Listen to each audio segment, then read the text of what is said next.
After the opening trio of races took us around North America, we hop across the pond to now have a go at some European classics. First stop is Spa, and there's no doubt this track's fearsome reputation and high popularity will make for an exciting race. We'll see who masters it as we get ready to watch the Team Racing Series presented by Porsche Exchange.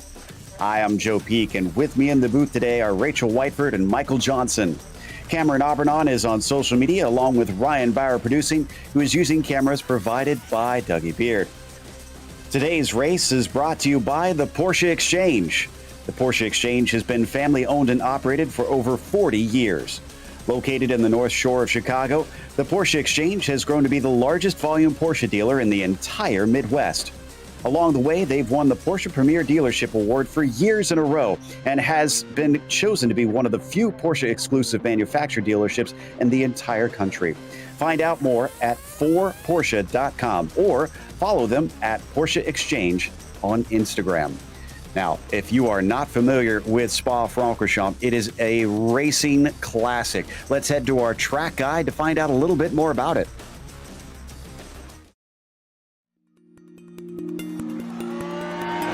Welcome to Spa-Francorchamps. Less than an hour's drive east from the German border, this Belgian track has come to define racing for many different eras in the sport.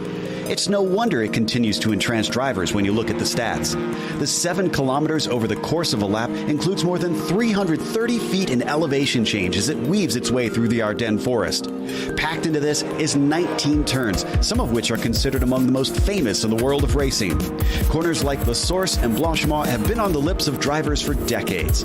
But by far the most notorious is Eau Rouge and Rétillon. Typically referred to and named by just the first section, it dips low and swings left, then compresses and climbs to the right up a massive hill. The sequence ends with a completely blind crest that sweeps to the left and leads onto the incredibly long Kemmel Straight. The bravery required to be fast through there will pay off towards one of the most popular passing spots at Lacombe. Eau Rouge is exemplary of the rest of the circuit though. Most of the turns are incredibly fast and many include much of that signature elevation change. As jaw-dropping as the track is, you have to remember that this is the modern truncated layout. The old one, raced until 1979, was 14 kilometers in length, yet carried an average speed of 150 miles per hour. Present-day safety measures do cut down on the danger, but even in recent history, the circuit has proven deadly. It's clear why this track continues to be revered and respected by racers the world round.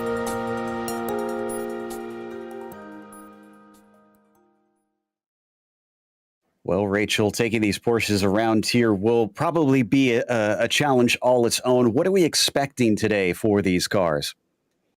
Well, Spa-Francorchamps is a rather unique circuit, nestled in the Belgian hillsides here in Stavelot, Belgium.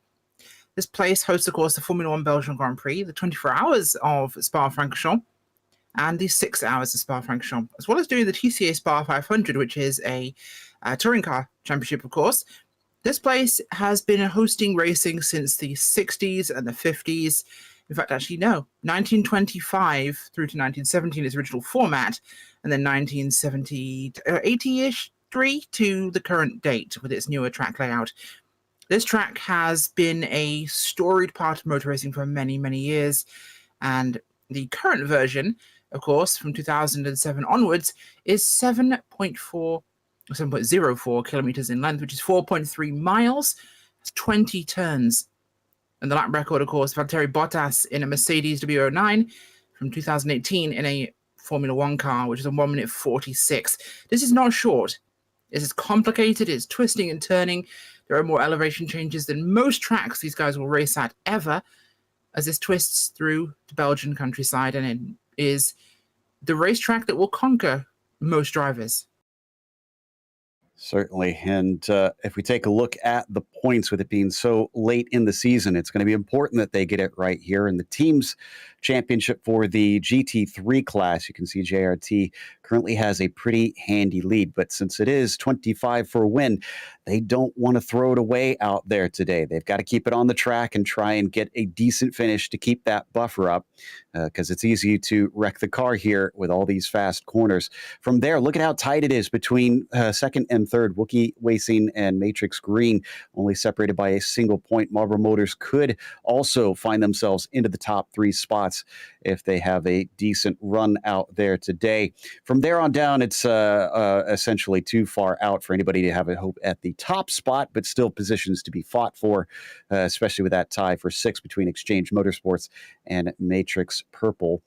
And, of course, Rachel, we also have the GT4 class points, and that one somewhat similar. It is indeed. Three Stooges Racing there, 105 points. Pretty clear here. In fact, even if Dreadnought would pick up a win today, it wouldn't pull them close, but it will get them within fighting range. So Dreadnought Racing still very much in this game. Star Racing as well can be considered pretty close, and Max Schnell Motorsports as well, just about. Now, once we get towards 208 Racing Team Green, we're fighting for the positions here, not necessarily the win, but we also have Backmarker Motorsports down there as well, anchors away, Alcaru, Team 1, and Team Chillax Racing. So, quite a big variety here. Indeed, we do. And before we get to the racing, we're going to take a real quick break here at Spa. And, of course, the Team Racing Series for the PCA, sponsored by Porsche Exchange, will bring you 3 hours here in the Ardennes Forest very soon.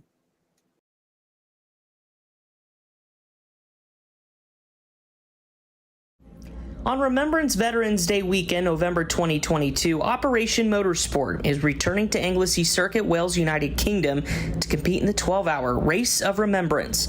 This event allows our beneficiaries to compete as a team, shoulder to shoulder, with other veterans and racers. We want to use this opportunity to honor your hero's service. And for a $25 donation, we will place your hero's name on the hood of our race car. 100% of the donations received will be used to support our Race of Remembrance operation.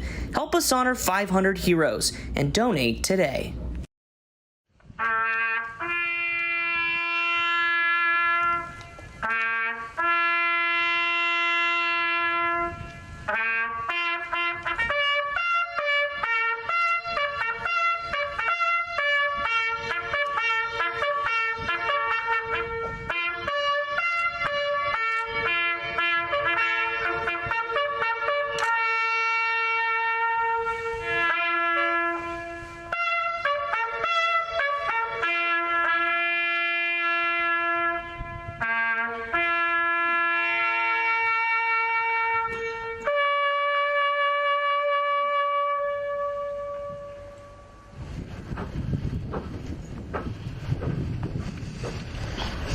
They shall not grow old, as we that are left grow old. Age shall not weary them, nor the years condemn them. At the going down of the sun, and in the morning, we will remember them. We will remember them. My name is Ed Vail, Service Director here at the Porsche Exchange. The Porsche Exchange chapter in the Classic Car Challenge is an interesting and fun one. It really started with our 45,000 Instagram followers. We had 2 993s that we were considering.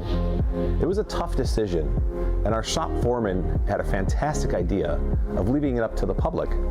So we held an online vote, and 52% of our followers wanted to see what we can do with the yellow 993.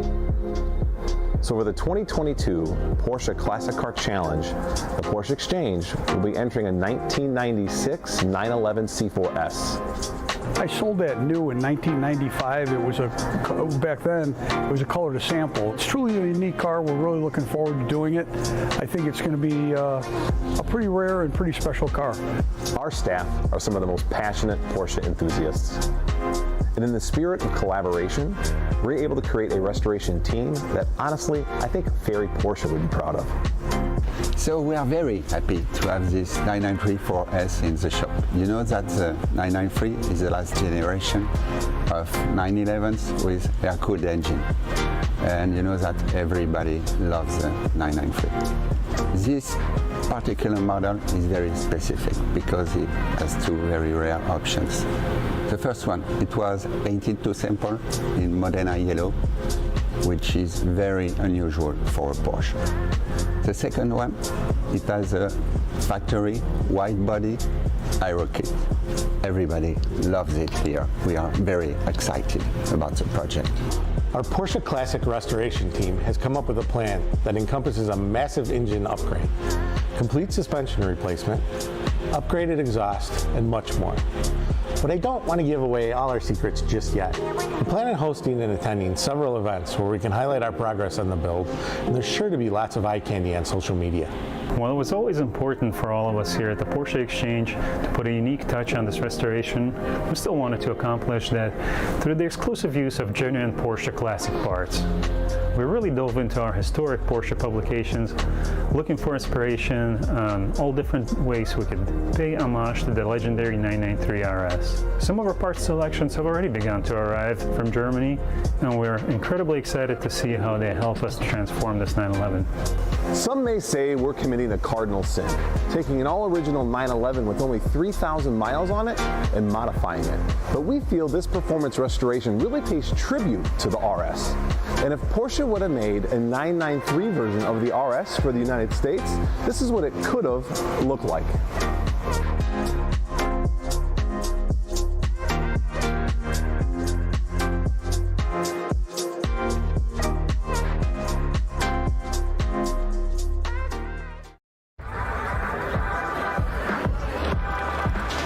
To launch the most exclusive cars in the world, we've hosted the most exclusive event in the world.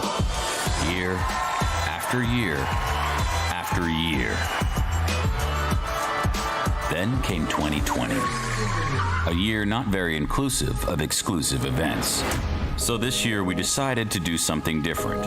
We had to make this year's Porsche exclusive manufacturer event the most exclusive Porsche exclusive in the history of Porsche exclusives. The new 911 Turbo S marks the latest chapter in a rich 45-year evolution. This is the first known 2021 911 Turbo S in Albert Blue, a paint-to-sample special color, making it the only one in the United States. Because the Exchange is an exclusive manufacturer partner, we had the chance to offer this exclusive color you won't see anywhere else. With that in mind, we took the show on the road to give customers the chance to see this car in the safest place we could think of. Their driveways. Wow.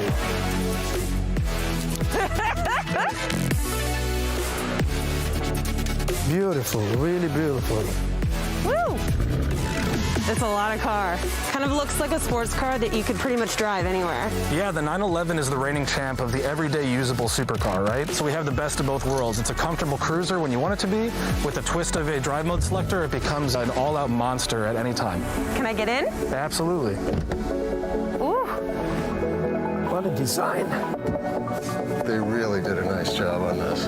This is unbelievable. The suede is really nice. I love this. You'll also notice we have the full leather on the dashboard. A lot more interior room than the 991 version. And the black with the blue, perfect. Porsche always continues to impress and improve. To walk outside of my house and talk to the guys from the Porsche Exchange and experience something in a safe way, that was really exciting and just made my week. When you sit here, you're at the top of the world. And when you drive it, you own the world. The new 911 Turbo S. Your inspiration, our passion.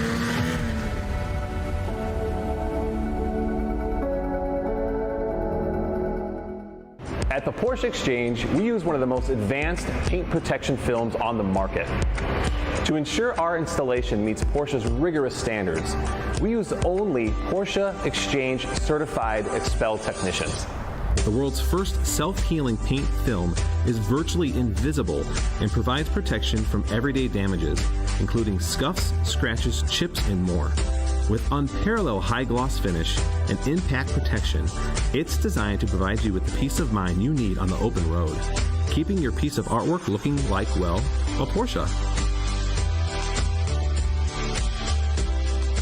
At the Porsche Exchange, it's all about creating a legendary ownership experience that embodies our guest lifestyle. Our Porsche service team utilizes cutting-edge technology that delivers a transparent service visit and keeps us in constant contact with our guests.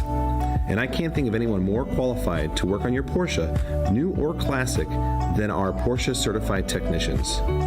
Whether you're a longtime guest or new to our dealership, I welcome you to experience legendary at the Porsche Exchange.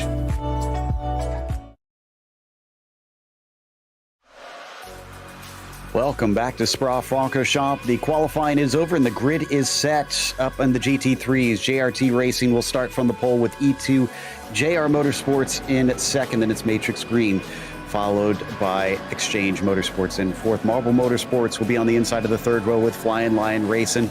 And then as you look through the rest of the fields, they are on their way. It's the endurance layout here today, so they will have a short pace lap, but it will begin on the way down out of La Source. So thankfully they don't have to deal with that hairpin here at the beginning. However, they of course will have to find themselves taking Eau Rouge right at the beginning when the cars are still very side by side as they come around the corner, and Rafael Amorim will lead the way up on the pole there for JRT Racing. Waits patiently for the pace car to pull in. There it goes. And the green flag is out. Looks like a decent start there for Rafael. In fact, he's going to get ahead of Ian Simon as they come into Eau Rouge for the first time. Single file up at the front very easily. So it looks like we're going to make it cleanly up and over the top for the first of the classes. Rachel, I'm looking back at the Open and the GT4s. Is that just as good? Yeah, they're coming through as well. It's getting really good start here, climbing up the hill for Eau Rouge Raidillon onto the Camel Straight here. You can see the whole field all the way back there for the first time. This massive, massive straight running along the top here. Back in the day, this would actually go all the way diving through into the Belgian countryside, but now it cuts down here at the top as we'll dive through this quick twisting section before dropping down the hillside. Rafael still leading the way in that purple and white 84. Not building that big of a gap, though, here at the start over Simon behind him as they swing it through No Name and down the hill. From here into Pouan, going to be a swift double left-hander, two apexes, and very little braking as you go into it. Let's see if everybody's safely through. Thankfully, a lot of paved runoff now in modern times to the outside to try and catch you and keep you from running into the barriers, and I'm not seeing anybody going wide this time. It's looking good for the JRT Racing number 84 as he starts to finally build a little bit of a buffer. It's up to 1 second now. There is a long race to go, but a track like this known for slipstreaming, Rachel, I'm sure he wants to try and get that gap as high as he can. Oh, he absolutely will want to, and it's not No Name Corner anymore. It's actually Jackie Ick's Corner, by the way, the one we always usually call No Name. But no, it's going to be a tricky one here, but this first lap is a lot in their belts. So as we come down towards Blanchimont and then diving through here towards this end portion of the lap, this really does set for us here at the bus stop. The tires have started to catch some warmth. The drivers have got a little bit of space. They're single file now. Now the racing can really begin, as we've got a couple of people making some mistakes, some bobbles here and there, but it's been a really clean, powerful first lap, and I think now is when these guys can put the hammer down. A little bit of a look down to the inside into La Source as there's a pass attempt now coming from Ed Nelson. Excuse me, no, that's J.R. Gregory there in the flying license 218. Can't get the pass done, though. Craig will rebuff him in that number 9, the yellow and black car. And they'll once again have to go single file as they hit Eau Rouge for the second time in anger. In fact, that slowed down Gregory quite a bit. Looks like Nelson and the Exchange Motorsports car might have a good chance if he can use the slipstream. Coming up the Kemmel Straight. No, he is not close enough. Instead, Gregory is the one that gets the run, and Craig is able to hold him off. Meanwhile, up at the front, look at this, side by side for second place. Looks like Simon having to try and hold back McNeely, and Simon is going to be able to do it. So the 6 car gave it a go, but unfortunately unable to. Yeah, not right now, unfortunately, as they'll drop themselves round here up at the top. This is Ravage before dropping into Jackie Ick's and then down towards Pouillon as they'll come screaming down the hill here. Big double apex left. This is one you can really run wide here in, and you're going to be very careful. This is where you can really lose a lot of track time and position, of course, if you do, and you will get penalized heavily for using the exterior on this particular corner. Then we dive into the University Complex as we get further along, and you know, it's going to be a matter of trying to find that time and space here, because it could get real easy to push too hard and to take yourself out of this race. There are 3 hours. Time to set up and start tracking your opponent, learn their mistakes, then take advantage. Don't rush. So as they head towards the end of the lap once again, we're seeing the classes a little bit mixed up as well. Of course, the open class with the 992 kind of in between the GT4s and the GT3s, but certainly not much separating them as we watch heading through Blanchimont. This is on board right now with Ed Nelson, still seeing if he could do something on J.R. Gregory. This is for the 5th position, but Gregory, a little bit of wheel spin coming out of the bus stop. Not quite able to keep up with Dave Craig in front of him. That'll drop him back slightly, but Nelson looks like he needs to be a little closer than that to try and do anything into La Source. Yeah, La Source is an optimistic one. It's a great chance to pass, because of course you have the big setup there to Rouge Radion, but I think honestly the bus stop is a good place to actually outbrake somebody, and probably up here into the top, the very end here of Camel. Definitely a place where you could do something with Lecum, and especially into Malady, you've got the double there, it could be really useful. Well, as they head over the crest one more time. Oh, looks like this time I think Gregory's going to get it done. And he did. He managed to overtake on Craig. And in front of him, McNeely was close once again to Simon, but was not able to overtake as we watch Gregory now set his sights on the podium. The gap between them currently at about 1.5 seconds. Not huge, especially this early in the race. So he could certainly make that back up. It depends on what his pace is. And the drivers will have quite a bit of time. They're not going to be getting into a major change of lighting out here, although the temperature probably will alter as the day goes on. It's relatively warm here today at 99 Fahrenheit on the track surface. And as it becomes a little bit later in the afternoon, I'm sure the drivers will find things getting a bit greasy as we have a run down into Rivage. Right now, that is Peterson hoping to try and overtake on Cyphers, the Los Muchachos number 19, having to play a little bit of defense, and down through Speaker's Corner and plunging towards Pouan. Peterson still threatening on that bright teal green number 19. Yeah, he's looking for something here, and it's going to have to be about being careful, because Los Muchachos, we know they can race, so be careful with that. But with Team 1 and 3 Stooges around them, this could definitely become one of those moments where you want to keep your eyes on a swivel. This group will mix it up.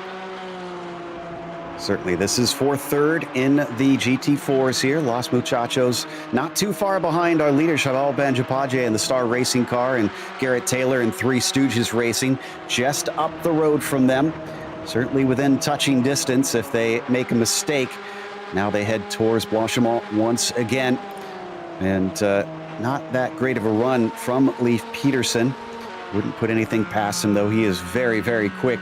We head back to Tyler Beaumont in the meantime in that 22. Side by side. As to his inside, that is Jason Brode again. And just in front of him, that's Jeff Lashway in the back marker Motorsports 27. It's going to be tough to hold it wheel to wheel through here. And Beaumont discovers that quite readily as he backs out. Yeah, not perhaps the best place to try for it, but it will happen. I don't think I've really often seen a pass at Blanchimont outside of Formula One, so that might be something to remember. I think they might have been watching that a bit too much. Absolutely. Meanwhile, back up at the top of the hill once again. Still looking at Nelson and Craig, and Nelson looks like he has managed to get by him. Craig is trying to keep that from being permanent as they make a little bit of ghost contact, and that forces Nelson to back out as they come through Ix. So move Craig back up into 5th position. Clearly he's feisty, but also seeming to lack a little bit of pace, Rachel. Yeah, maybe a little bit off for what we'd expect from him, but I think right now maybe just kind of feeling this track out in this race. It's very hot, and Spa in the summer, it can be tricky. You could definitely lose the back end on this car around this track. The surface is grippy, but it's not too grippy, so with the high temperature up there, it's going to be a little bit looser for these guys, and it is going to be much more importantly, much more abrasive on the tires. No doubt on that. I think I just saw Kaufman. I thought he made it past on Ankerberg's zone. Unfortunately, he just went off the track at the top of the hill, but we're watching Shane McNeely here in 3rd place. And this is in the GT3 class as they now head towards the breaking of the bus stop, continuing really to lose a gap on our leader, Rafael Amorim, just ahead of them, really sliding the cars out of that corner, both of them using as much as they can. They've got to respect the track limits here, though, Rachel. They do have penalties if they abuse them too often. They do, and Spa's track limits are incredibly vicious. You go a little bit too far in the wrong direction, you're automatically getting a penalty. This place has corner cuts for some of the outside of the corners as well, not just inside normally where you'd see that. If you cut too far across the apex of a corner, you'll get a penalty. At Spa, you can often get that on the outside, because if you track too far out, you are gaining a big advantage in speed. Really are, and coming down, look at them follow right up to the side of him, trying to outbrake him into Lacombe, and he just about has it. Can he hang around the outside? Doesn't look like it's there, but it was a valiant effort. Worth a shot, which I think is all I can say at this point of the race. We are still quite early in this thing, but yeah, it's worth having a couple of these little test goes. Maybe try for a move. If it doesn't work, it's not a big deal, but you can start to see how your opponent will react, and that's very valuable information. Coming back down once again. Looks like these guys are going to be very much tied together during the time that they're both in the car. Of course, we got to remember this is a team race, so that will ebb and flow as it goes on. Coming down into the Fanyi chicane, though, it seems as though Ian Simon is still able to hold him off. Yeah, seems that way so far.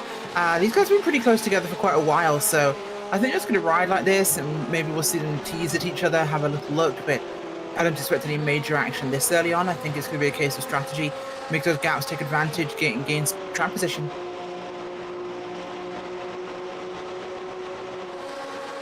They now head across Blanchimont here. One of the most fearsome corners in all of racing. Not much room on that outside if you slip out, but they both take it safely, braking hard down into the bus stop. The more they keep fighting, though, the better news this is for J.R. Gregory. Asked whether or not he could catch up to the battle for third. So far, the answer is yes, as he's been cutting down on it, and he's certainly enjoying seeing the two of them go side by side. But as they find themselves heading into La Source, he's probably hoping more so for a slipstream than just the side-by-side action. That's going to bring him up in a hurry. Yeah, I really will do, and this is a great place to draft on people. It, in a way, is very much like the Daytona of road courses. We see the same sort of thing at Road America, and at Watkins Glen, you'll get a massive drafting impact, and you'll see that here, especially at Spa. And I got to say, Blanchimont is an amazing corner to follow a car through. You might get a little tight going through it if you're following someone really closely, but in a battle, Blanchimont is fantastic to go almost flat out through in these cars. You could really carry a ton of speed.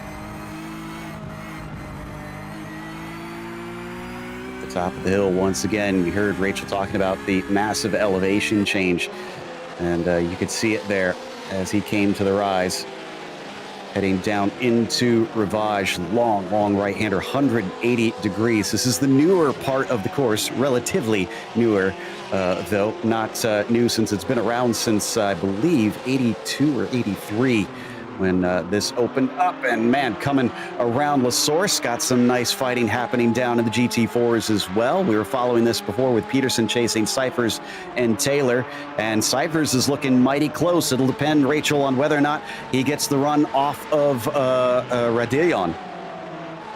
It certainly will do, and he could have a chance here. Camel's a great opportunity for it. We'll keep our eyes on this bit, but which bit opened when?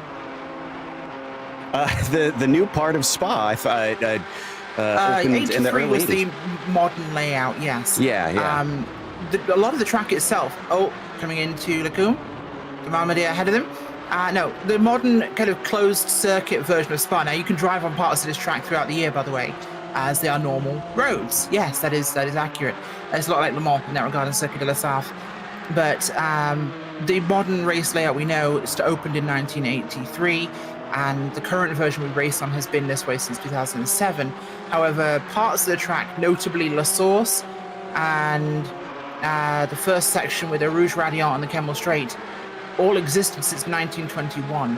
So Rouge Radion's been there the entire time. In fact, you used to carry on at Lecum rather than going through that chicane there. You carried on straight at where Lecum is and cleared off into the French countryside for 16 kilometers as you went roaring down big lanes with bales of hay as protection. It was crazy. And if you could find a racing game where you can go and visit the old versions of Spa in those 1930s Formula One cars, do so. You will be scared out of your pants. But take a Lotus 49 round the old school version of Spa. You will need an adult after that. It is a spiritual experience. So when, I hear the stories of people like Jackie Hicks and co. and Cooper, of course, racing around places like this, oh my gosh, those guys were insane.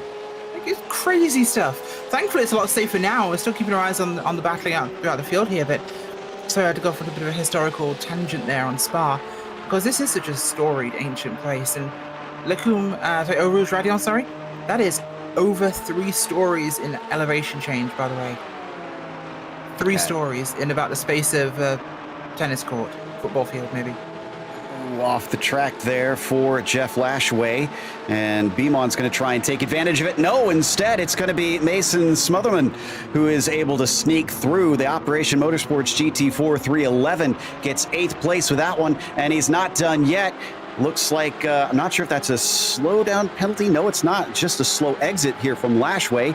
He might lose 2 in one corner. It all depends on how he's able to take La Source. Tries to send it as deep as he can. Smotherman is wise to it. He takes the over-under, and he gets the spot. So that's Smotherman now up 2 spots instead in the series of 2 corners up into 7th. Yeah, sometimes you get into that sort of place where you can take advantage in a bit of a scrum. And he did exactly that. Smotherman did exactly what he needed to do, and he gained a big advantage, which has set him up now for a great run because he can start to make a gap here. This is where he really needs to try and run away a little bit earlier. That was Gonzalez and Braun that we saw in a fight 4-6. Braun got that spot right here coming up the Kemmel Straight. I think that might be too deep for Lashway. In fact, he does. No, it's not. He covers it off, parks it at the second apex, and they almost make contact between the pair of them. Smotherman had to back out of it coming through Malmedy. This is a 3-hour race, mind you, and this is fighting like it's the last 10 minutes. Yeah, they're racing this thing like it's a GT3 sprint series, and it is not, by the way. Slow down. Yeah, I love great racing action endurance races, and this is the kind of thing I'd love to see. But yeah, you're right. You normally see this in the last hour. The first hour, yeah, you do get some battling in early fighter's position before strategy comes into play. I think some of these guys are trying to make as much time as they can before their partner gets in the car. You always have to consider, are you the faster driver or the slower driver in a pairing? Who's starting the car? Who's going to finish the car? Are you doing 1 stint, 2 stints? I mean, I think we're expecting 2 stops in this race, Joe, from just a pure perspective of fuel. Probably 1 tyre stop, maybe, most likely. So it'll depend. Most likely when the driver change happens, probably the 2nd stop, I think. I hope they take all 4 tires in the stop, but in the meantime... just 1. Why not? Be a rebel, take 1. Meanwhile, Beamon is still back and forth weaving to look for an opening on Lashway. Lashway really doesn't want to give these up. He's gained them and is trying to keep from handing them away as they come down through Blanchimont, but there he goes around. Beamon easily passed and now into 8th. It seems like that 27 car is struggling. Hopefully his teammate is able to go a little bit quicker. He's got Costas and Sachs right now waiting in the pits for him. Not sure which one is going to be hopping into the car. A little bit of a slide as well coming out of the bus stop chicane there from Beamon, and that finally settles down. You talked about the strategy, Rachel.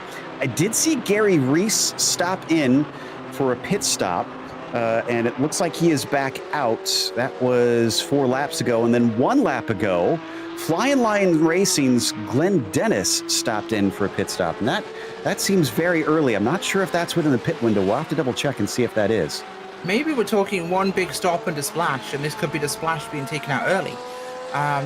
You have to think we are 30-ish minutes in, or 20 minutes in or so right now. So, could be 1 and a splash, and we could have just seen some of the guys reverse this strategy, which can be a good call. It depends. Well, yeah, that is a good point, especially if they're battling as hard as we just saw down there between guys like the 311, the 22, and the 27. Getting some clean air could get you some better laps and having to lose less time. So maybe that will work out for them. It was a little bit of a quicker stop for the 218, but it's two different classes, and they do refill slightly differently. So that could have an effect on it as well. Now, real quick, though, before we get into more action, a reminder that on Sunday, August 14th, we'll wrap up the 2022 Team Racing Series at Le Mans. Very appropriate place for an endurance race. As always, it'll be sponsored by the Porsche Exchange. So a big thank you to them for once again sponsoring this series. The series finale race will once again be a benefit for Operation Motorsports, as always. We understand a lot of you are out there watching right now, so big thank you to all of you involved in Operation Motorsports. We're trying to raise as much money as we can for such a good cause. And of course, this race will be hosted by Carolinas Region PCA and PCA Sim Racing. But don't miss your chance to cheer on your region's team while also supporting Operation Motorsports. Of course, as we mentioned, this great cause that we've got involved here in this series. For details on how to sign up and to pledge, go to PCASimRacing.com/OPMO22. That's PCASimRacing.com OPMO22/OPMO22. Make sure I get that right for you. And be sure to visit OperationMotorsport.org to learn more about their cause. So, as our drivers now carry on. Did we just have a change of position? We had a big wreck, actually. Ian Simon. Oh, no, and an even bigger one as coming through. Dave Craig at full force suddenly gets into the side of someone. We've got two cars trying to turn around. Suddenly, it has exploded out there. And let's see what caused this, because I just saw cars suddenly going slow on the track. And I think this began with Ian Simon, looks like Ankerberg Zona, and Volker Krebs. Oh, it might have. Oh, it was exiting Blanchemont, I think, there. Yeah. One car super slow, one car not quite slow. It just collided. Oh my gosh, that was just horrific timing. I think he was damaged there and slid off the track out of the way rather than being on the track in the way. As I don't know what happened. That was crazy. It's like he was just half pace.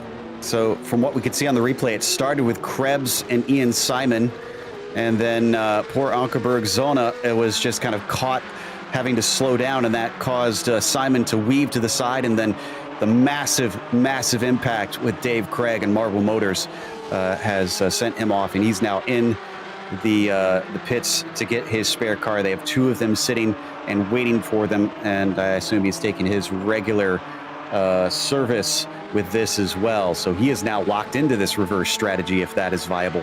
Volker Krebs is going with them. I see Craig and Simon also already in their pit stall. So this is completely shaken things up.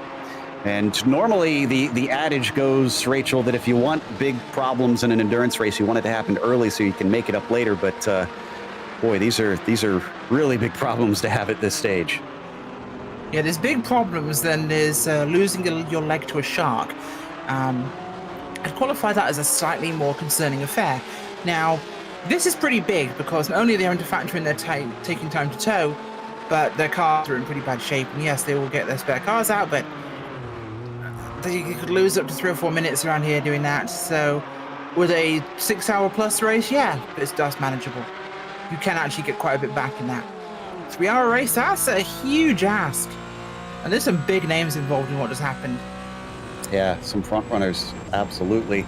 As we come back to Leif Peterson, who has gained some spots because of that. No, he did not gain spots. That was behind him that happened. Instead, Cyphers is trying to gain a position.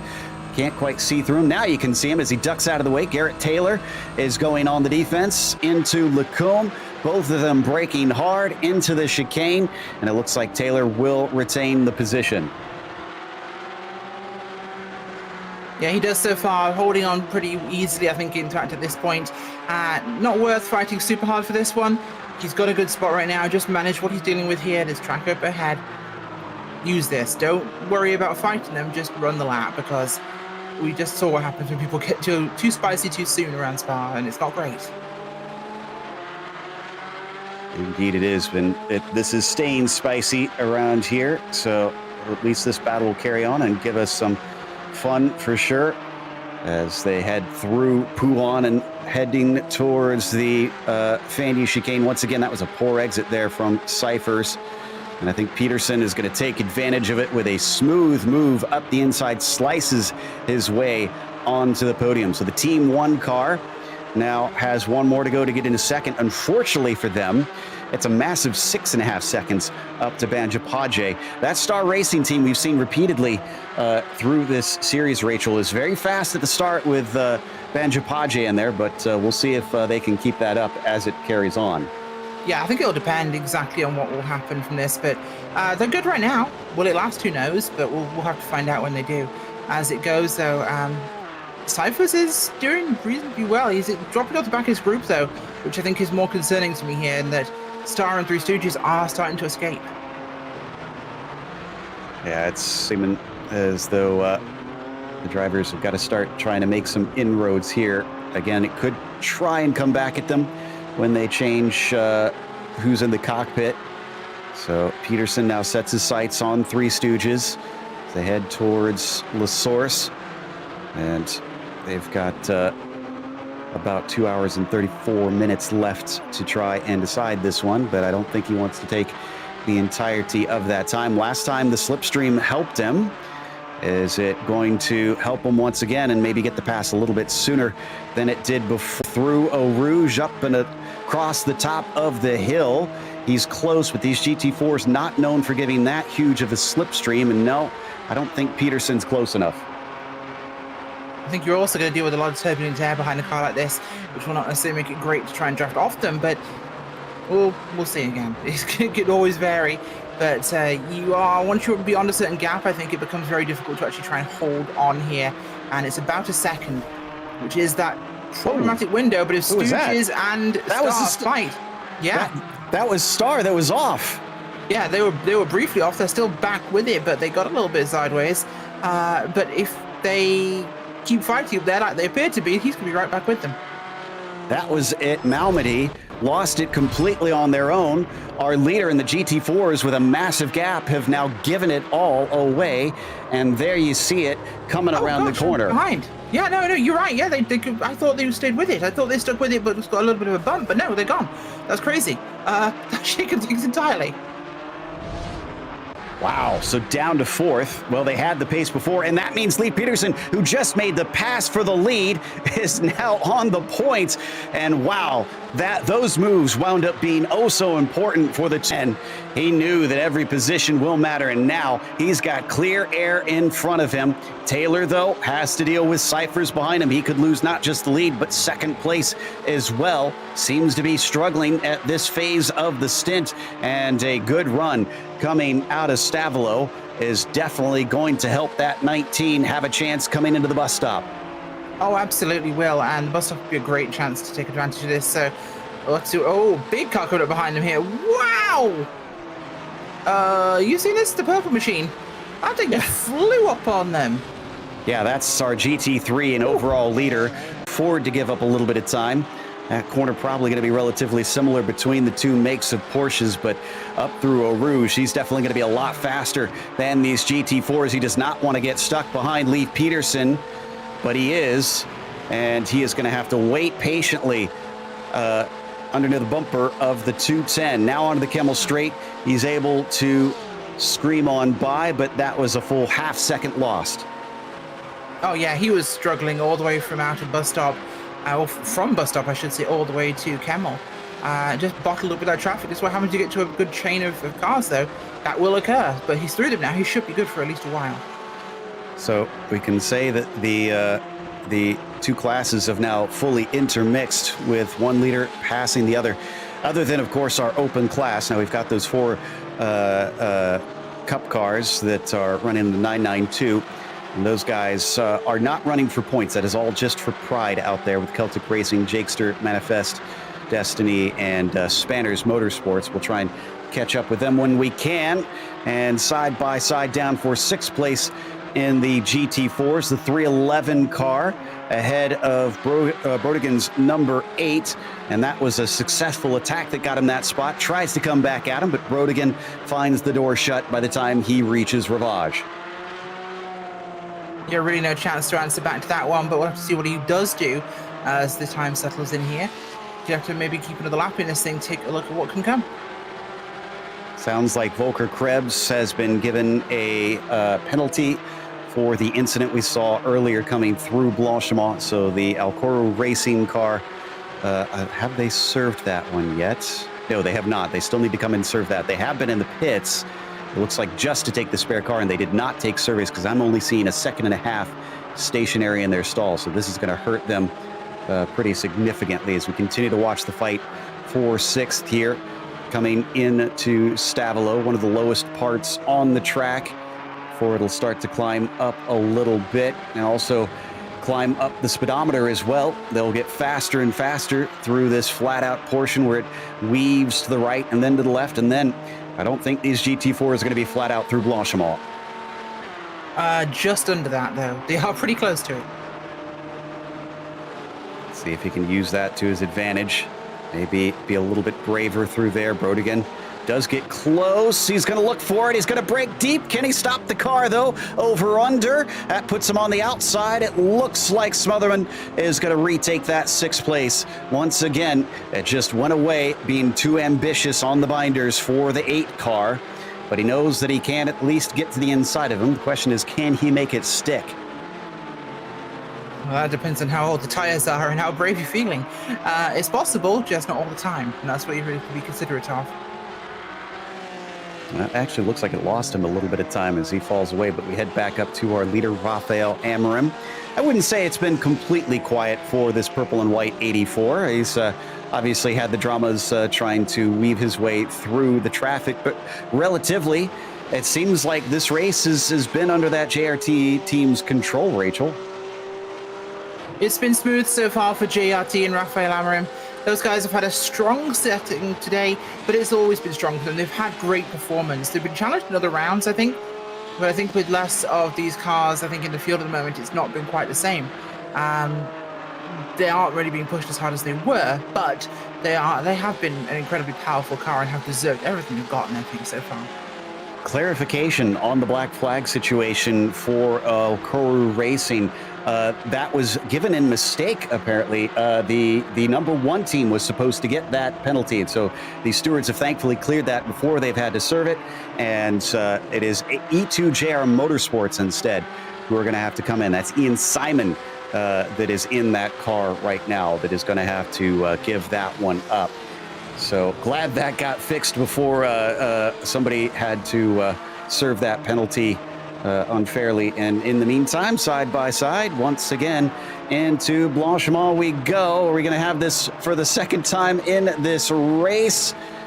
Looks like Garrett Taylor's going to come out just barely ahead, but no, he's on the inside. He's going to have to defend because Cyphers, with some tremendous speed coming into the bus stop, tries to fight back.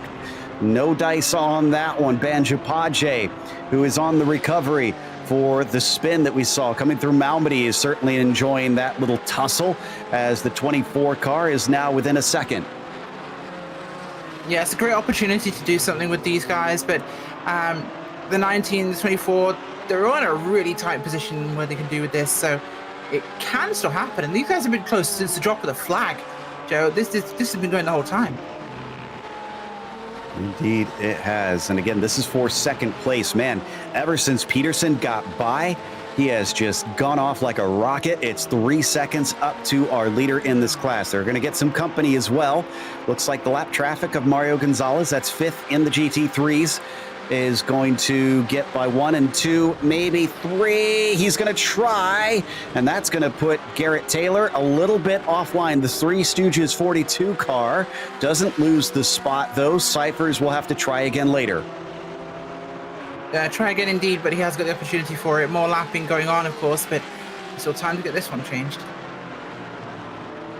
Yeah, they are fighting very close in what is a battle for 2nd right now in the GT4 class.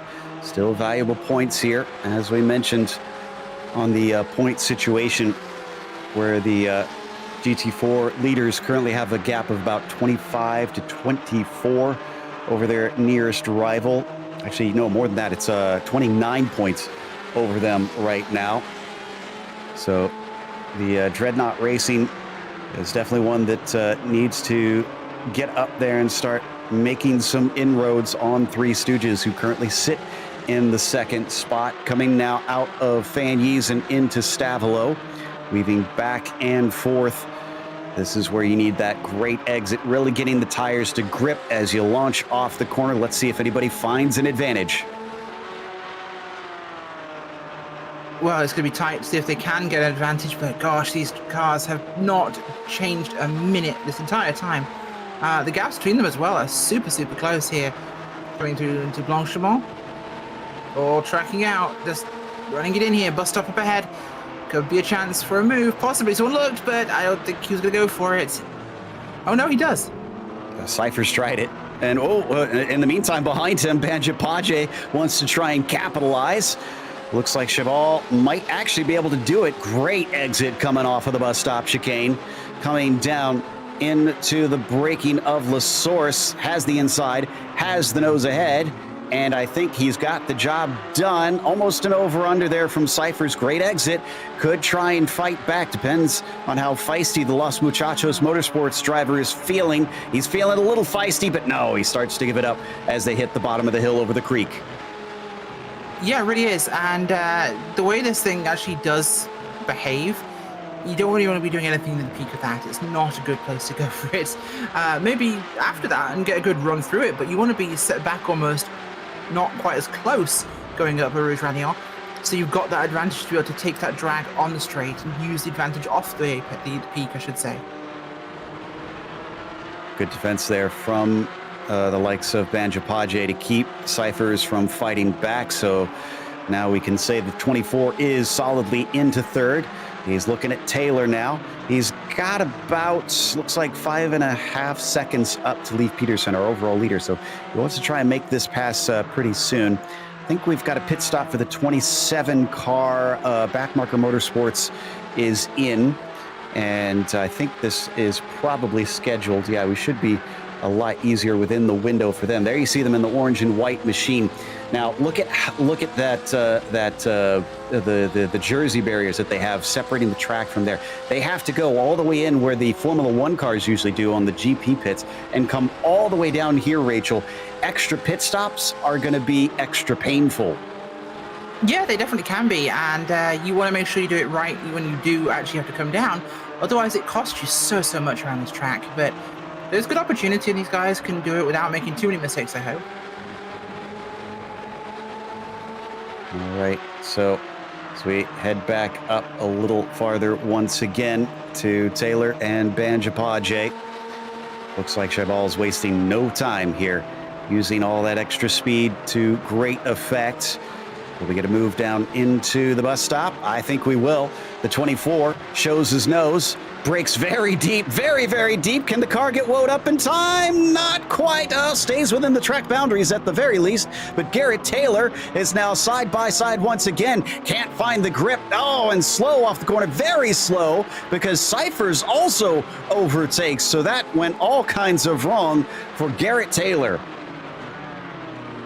Yeah, that was pretty rough, as it's still going pretty rough here as they come off La Source. Yeah, the patience is a virtue, but not what we saw there. No, it kind of went sideways for him, and it looks like it's going to carry on, though. Cypher's still trying to see if he can do anything on Banjapaje now that he's overtaken on Taylor. He's got a little bit of that draft coming up the hill, and they're going to get an extra bit of one from Mike Sachs, who has hopped into the Backmarker Motorsports machine and taken over for his teammate, Jeff Lashaway. He's going to let those guys through. He knows he's not fighting them for position, and they're easily by. However, that is, that is in the same class, actually. He's just actually going a lap down there, so that is how much that 27 car has lost up to this point. That is interesting. A little bit more than I thought he'd lose, but yeah, no, you're right, he has, and well, we'll have to see if he can recoup some of that because it's cost him quite a bit. Thought maybe he was just getting past because he was exiting pit lane and that was a GT3 car, but no, that's one of our GT4 drivers, and unfortunately way out of sequence compared to everybody else. Maybe that was just due to the pit stop, and maybe it's just a slow pace today. Meanwhile, the 62 of Celtic Racing with Rodney Campbell inside the cockpit right now is leading the open class. And they're driving the Cup cars. Gabriel Albano is a full 8 seconds behind him. In fact, as we watch this camera shot, we couldn't even see him in the same camera shot. That's how far away he's run. This is not a fight, actually, for position here. That is Franznik in the 208 that was just overtaken by the 88 of Jakester Racing's Albano. So he's going to leave that GT4 car behind. It's another 13 seconds to third place, Melorano in the Manifest Destiny number 2. There he is on the screen right now, looking very Dunkin' Donuts on that car. Damn, I'm hungry. I got some cookies for my dinner tonight, but I was like, oh, now I want donuts. Oh, I hate you. I'm not sure if they have Dunkin' Donuts in Spa. I'm going to have to look that up. Not in Belgium, but we have them in England. Aha. So, little taste of Boston, I guess, over in the UK. But right now, trying to get a taste of second place is going to be difficult for that Manifest Destiny team. And the last one of that group, who's already taken his pit stop, the 777 of Spanners Motorsports. This is Gary Reese. No, excuse me. We've gone up to Garrett Taylor, rather, in the 42 that we're watching here on board. Three Stooges racing car still sitting behind Cyphers, who tried to catch up to Star Racing's Banjapaje, but no dice on that one. However, I wonder if Cyphers is remaining close enough that he's being kind of towed along, and Chabal could potentially drag him up to Leif Peterson if he's faster than that 210. It's entirely possible, but I think he'd be really... He mustn't have a lot of pace if that's what he's relying on.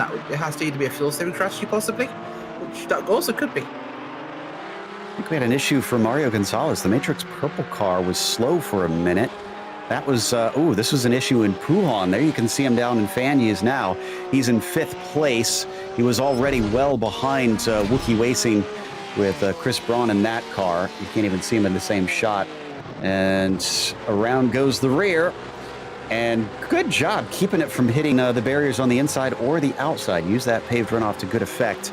Unfortunately, that was a good loss of time for that team. Yeah, unfortunately was, but they'll hopefully have some time to recoup it and do what they can, but it's going to take a while for that to really be a factor in this. It's always going to be tricky at this point, because you're starting to get into the meat of the race where you're in this pace-setting phase after that first 45 minutes or so. You're in this middle half, really, and if it's 3 hours, yeah, you're looking at 45, hour and a half, 45 to really have your race. 45 is for fighting and gaining positions, and you've got about an hour and a half of pace setting where you're trying to get yourself into the right position on track, and then you've got 45 minutes of fight at the end, possibly. So right now, they shouldn't be in this sort of situation. Certainly not, and I'm sure that this is going to get tough for the focus of everybody else as well, Rachel. Yeah, we're not that far into it, but the only drivers that are close enough that they're directly fighting for position are P2 and P3 and the GT4. So from here, I guess it's more about racing the track than each other. Absolutely, that's exactly what this phase of the race does and means, and they've got to get on that now, because they shouldn't really be still fighting each other. And there you can see that that battle for that second position.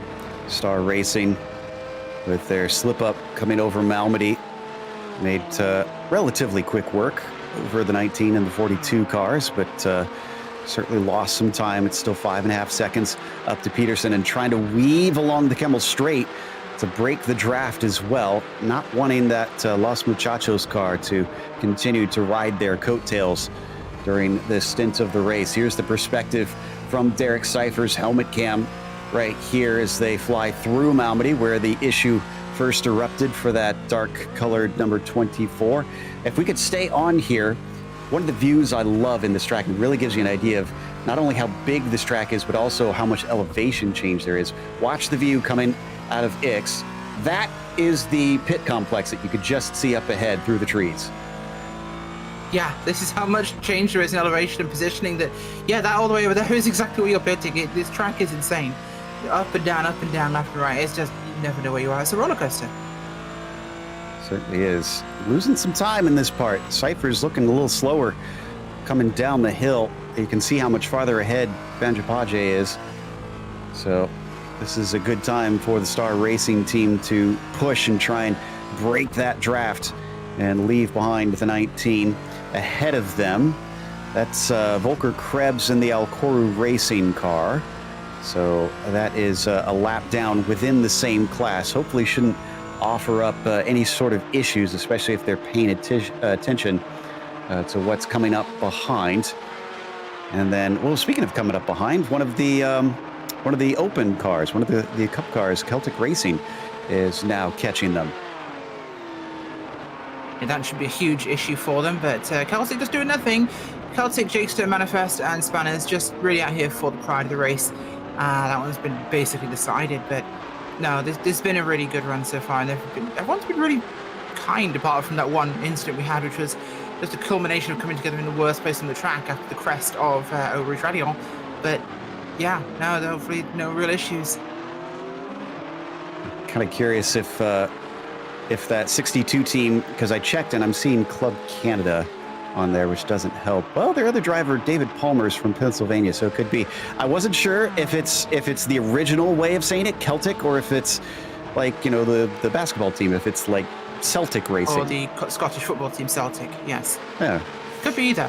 I'm going to call them Celtic, because why not? Yeah, I'm going to go for that as well. Oh, we got a battle forming for third. In the GT3s, Exchange Motorsports' Ed Nelson is suddenly joined by Chris Braun here in that bright pink car we ride on board with, the 258 with Wookiee Racing. And wow, sends it in.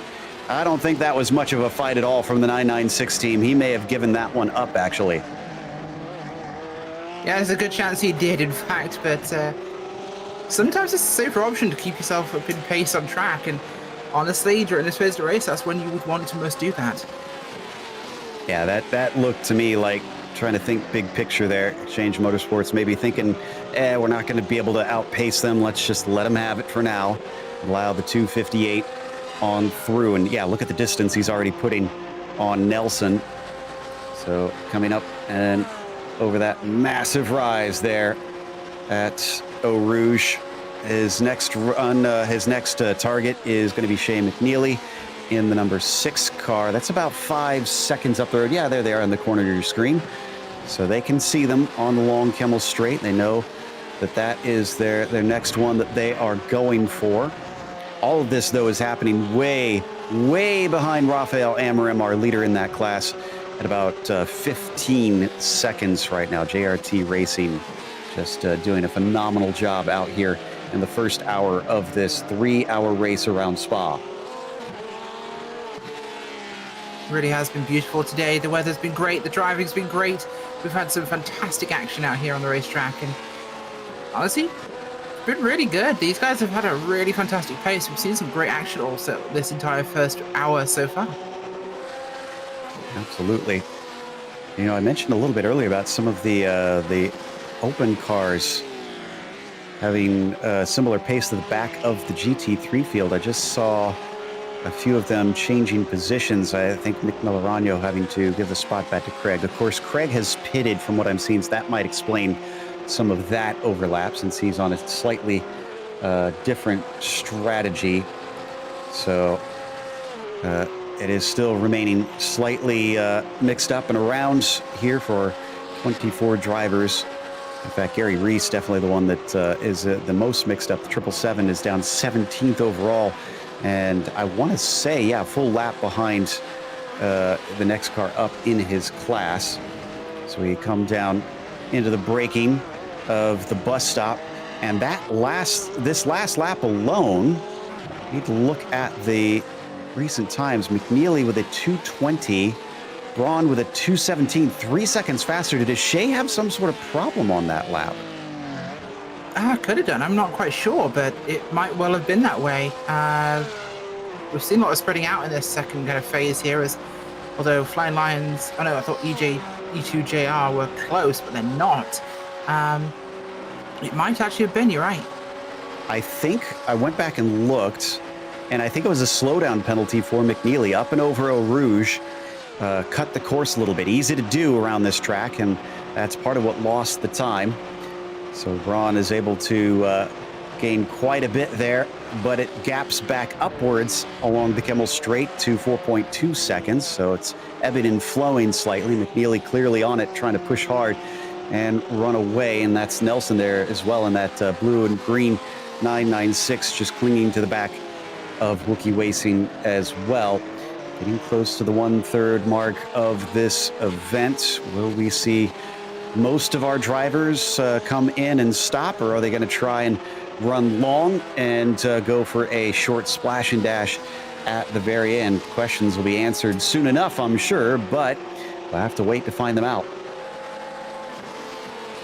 Yeah, we certainly will. Now this is definitely the pace-making section here, as these guys really are pushing to put themselves in a good spot, and the track conditions will have warmed up right now. So looking at what we had what, partially cloudy at 67 degrees Fahrenheit in the air, which is great conditions for Spa, especially with only 2 miles an hour wind. Track's 105. Now that will be heating up on the racing line, and there'll be rubber getting put down, as you could already see. So the actual main line here will be getting a little bit more kind of grippy and a bit warmer though, so it'll start to balance out. And this is when these guys are really trying to make sure they get this rhythm going. Now you've got the space, get in a rhythm, set consistent lap times. Well, as we carry on, if you've been enjoying this, we want to give you a reminder that coming up on Sunday, August 14th, we'll wrap up the 2022 Team Racing Series at Le Mans. So we've got even more to come next month if you enjoy this style of endurance racing. As always, though, it will be sponsored by the Porsche Exchange. Big thanks to our sponsor for this series. And the series finale race will once again be a benefit for Operation Motorsports, who's been our charity all season long. And it'll be hosted by Carolinas, man, I can't even say my own states right, Carolinas Region PCA and PCA Sim Racing. Don't miss your chance to cheer on your region's team while also supporting Operation Motorsports. For details on how to sign up and pledge, go to pcasimracing.com/Opmo22. Again, that is pcasimracing.com/Opmo22 if you want to find out more about the race and be able to donate. And watch the live broadcast. It'll start at 1 p.m. Eastern or 10 a.m. Pacific for those out on the West Coast. Also, be sure to visit operationmotorsport.org to learn more about their cause. Last about whether or not we'd be seeing some drivers into the pits, and well, Jakester Racing has stopped in and taken Gabriel Albano out of the car. Christian Rava has hopped in. They've kept third place because of the gap down to fourth in that open class. So the 777 is nowhere near of overtaking him, although 777 has already taken their pit stop, so they did gain some time back on it, but they're still not even within visual sight of them out on track. Down into the braking of the bus stop, we've got a whole gaggle of cars. This is Joachim Baker at the front of them in fifth in the GT4s. That's Nick Melorano giving chase and actually going to no, excuse me, that is in the open class, so he's not in the same class there. And then it's Glenn Dennis in the GT3s, also in a different class. All three classes represented right there on your screen. And in fact, our overall leader of the GT3s is coming up behind as well to put a lap on some of them. Yeah, they are. And right now, it's about balancing this out and trying to get themselves in a good spot for this. The laps are starting to come down. And it's hard to really factor that sometimes. You've got to just ignore it and not play that game. You're not in the same race. Obviously, we have three classes. They have to run their own. And now, of course, this isn't Formula One where a blue flag means you get out of the way. It's a courtesy thing. Running multi-class racing means you have to basically get used to working with the classes, because as the fast class, you have to be able to pass. As the slower classes, we have Shabala Bandiapati from Star Racing there on pit road from 6th place. you do have to be able to basically get past. And being past efficiently is a skill. If you're in one of those lower class cars, you need to basically learn to be past quickly. Because the sooner you do, and the more you take advantage of their tow, the faster you can go and the less obstruction you're going to have to your race. So it all balances out. Both quickly and safely as well. And Star Racing, as you mentioned, in pit lane, pitted out of second place on the track. Don't think they're at risk of losing that spot to anybody behind them who has pitted, at least right now. Obviously, they're going to lose track position for a brief while to our top runners. Los Muchachos goes on by, Three Stooges, Max Schnell, as well as others. Our overall leader just going by Garrett Taylor there, and Millerano as well, up towards Blanchimont. So yeah, about 5 minutes till we could see a couple of them pit this time. If not, maybe next time if they're going to try and go on the equal stint strategy here today. There's definitely a few ways that you can play it at this track. Let's see. This is where the pit entry is here at the final chicane. And that is a no from Rafael. He's willing to stick it out and stay in the car for now. Yeah, I think if he's going to play this normal routine strategy here, keeping going is the right thing. He's going to have to pit relatively soon, but I think the way he's running this forwards rather than backwards. So it's just a matter of keeping the car doing things. If it's comfortable and he's got fuel and it's not too bad on tires and traffic's not bad, yeah, just keep out. Nothing really holding them up. Traffic probably has cost him a bit here and there, but nothing to be very concerned about, with 13.5 seconds separating himself and Matrix Green. And Cyphers is giving instructions for them to go left. That's Glenn Dennis. That is within the same class as Amarim, but on a different lap, and also with a pit stop between them, because Dennis has taken over in the Flying Lion car from J.R. Gregory quite a few laps earlier. So he puts him a lap down without much fuss or fight there from that teal and blue car. And on he goes on his merry way. Good news is, out of our 24 starters, we have not lost a single one. I'm pretty certain we've seen a few spare cars taken. Yeah, I'm seeing at least 3 of them having been claimed by drivers out there on the track. So it hasn't been perfectly clean, but it's definitely been interesting as we come down into Fanny Chicane. Is this for position? Yes. No, well, it's for overall position. It's not for position within class. It's Peterson with Gary Reese in the open class trying to overtake him. Yeah, definitely is, and gonna have to keep himself in a good spot here. But the traffic is definitely building as Amarim's handling quite a bit now, coming down towards Blanchimont. Trying to weave his way through here. 777 ahead of him there. That is going to be one of the spanners, who's going 2 laps down, I think, at this point here. Because this will be, I think, Amarim's second time around the GT4 field. Yeah, I think you're right on that one. Yes, I'm seeing all my timing and scoring. It is 2 laps that he has put on the entirety of the GT4 field now. So, do the math. That should be relatively easy. He's going to lap them 6 times throughout this race if it carries on as it is. Behind them, that was, again, not for position. That was Peterson and Glenn Dennis. They were side by side, just trying to give each other space into La Source so that they can focus on their own races. Still not seeing many come in to split it up. So yeah, expecting a lot of them to try and do the traditional iRacing strategy in sports cars, which is go as long as you can. And as soon as I say that, Ed Nelson proves me wrong. So looks like one of our drivers from the top 5 in the GT3 class is trundling down pit lane. And look at this. We talked about how long it is and how much of a penalty it is to be down on pit lane. It's 37 miles an hour that they're only allowed to go here, and that tight little hairpin, can't be taken at full force, and I think he did clip the wall coming around. Yeah, just a little bit, but not too much. He should be okay, but coming onto pit road now, we'll have to see. He will be able to take that car if he needs to, of course. Don't forget, if he needs a spare.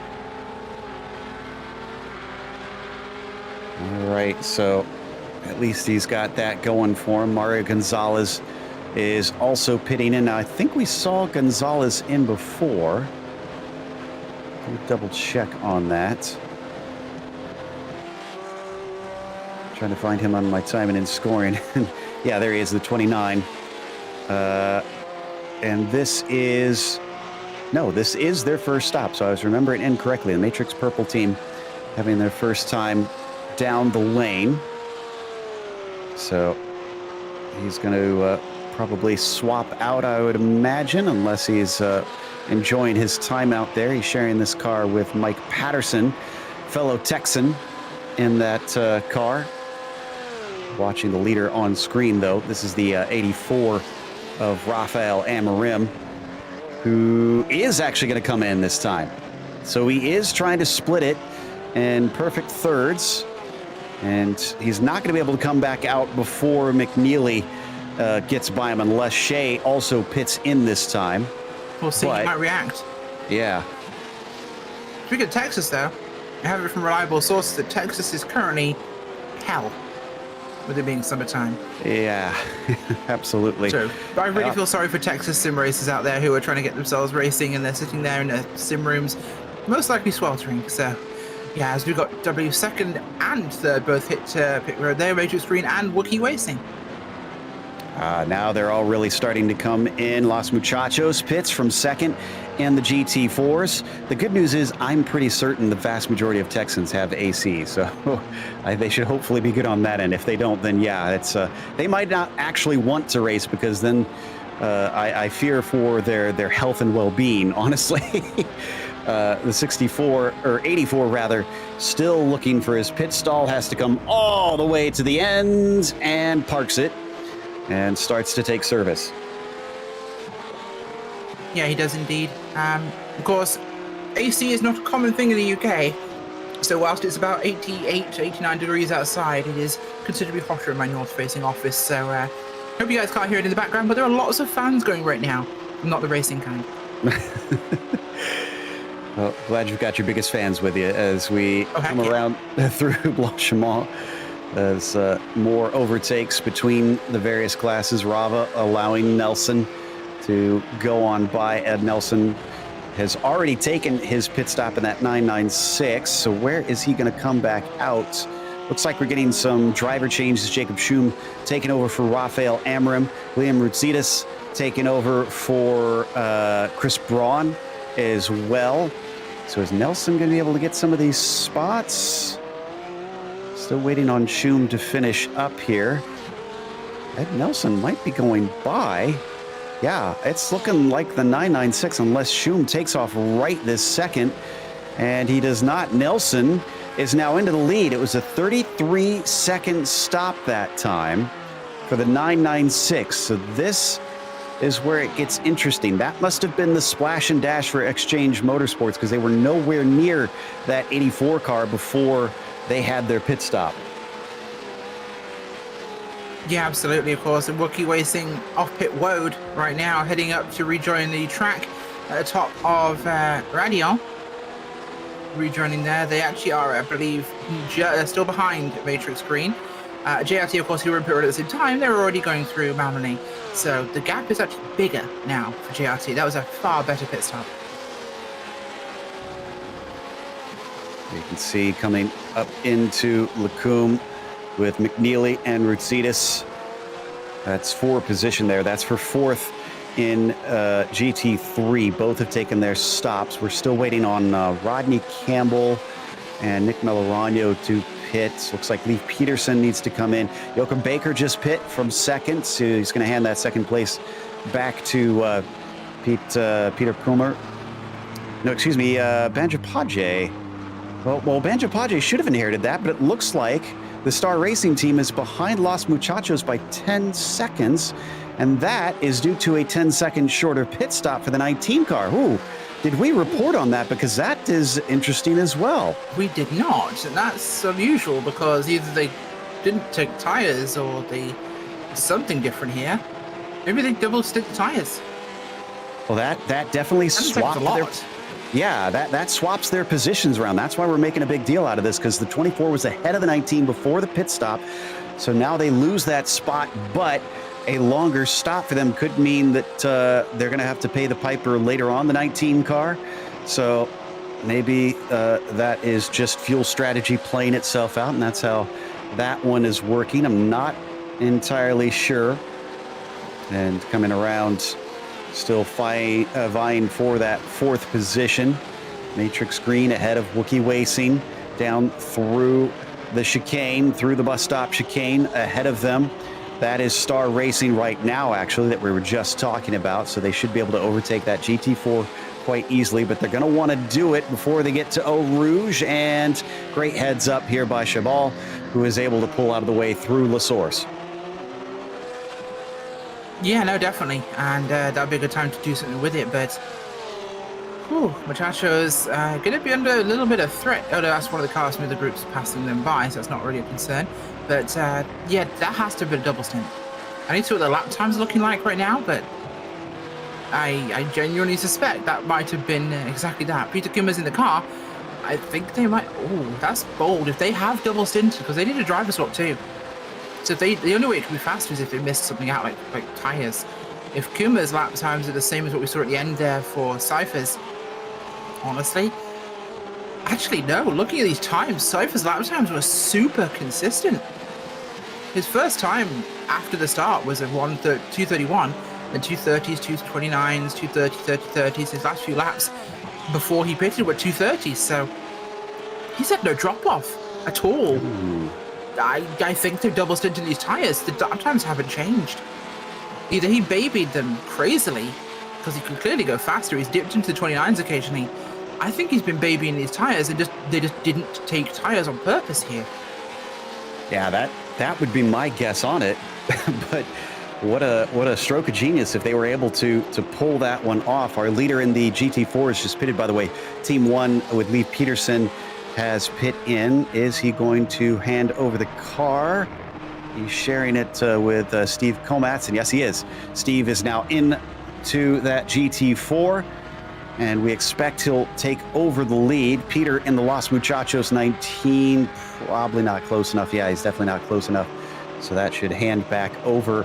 And then Hickerberg Zona is still needing to pit in the 248. That's the last of our drivers, other than some of the Cup cars. So I think we'll get to them last, as we're going to do a through the field here soon once we get these pit stops done for our GT4s. Taking their time there, Steve Komatz waiting for his to finish and then be out along his way. Will Anchor try and pit in this time, or is he going to try and run it long himself? So we take a look at McNeely, 0.3 of a second. That's what it looks like from the 6 to the 258 car. And up and over the crest, will it become less than that? I can report that Anchor in the 248 is in pit lane now, but looking very slow. He was very timid into there. This is a great run coming off of Routsidas, and he's going to challenge. Coming around the outside in the first apex. That'll be the inside of the second apex if he could just cling to it. Oh no, they made contact. He lost control, somehow gained it back. He was tipped back forward by McNeely. McNeely carries on. I'm not seeing any sort of meatball flag for damage, so I think they got away with it. Hopefully they don't have damage that will slow them down on race pace, though. No, thankfully not. I hope. That was close. That could have been a lot worse as well. So, yeah, no, I think it might be okay for now. But that was busy. David Palmer there from Celtic Racing on pit road to the 62 machine, getting himself some service. We'll see what they can do as they come back out again. But yeah, that was a busy moment. Did not expect that to happen. It looked completely under control until it didn't, and just slammed into the side of him. Thankfully did not go worse. Yeah, with the 62 pitting, maybe we'll just leave the club cars until last. Oh, Ian Simon just had a spin. Ian Simon's number 1 machine went around at Pouhon as he was trying to lap Steve Komatz and lost control. He had a big hit with the barrier too, and caused a narrow escape for the Star Racing 24. This might actually be worth a replay.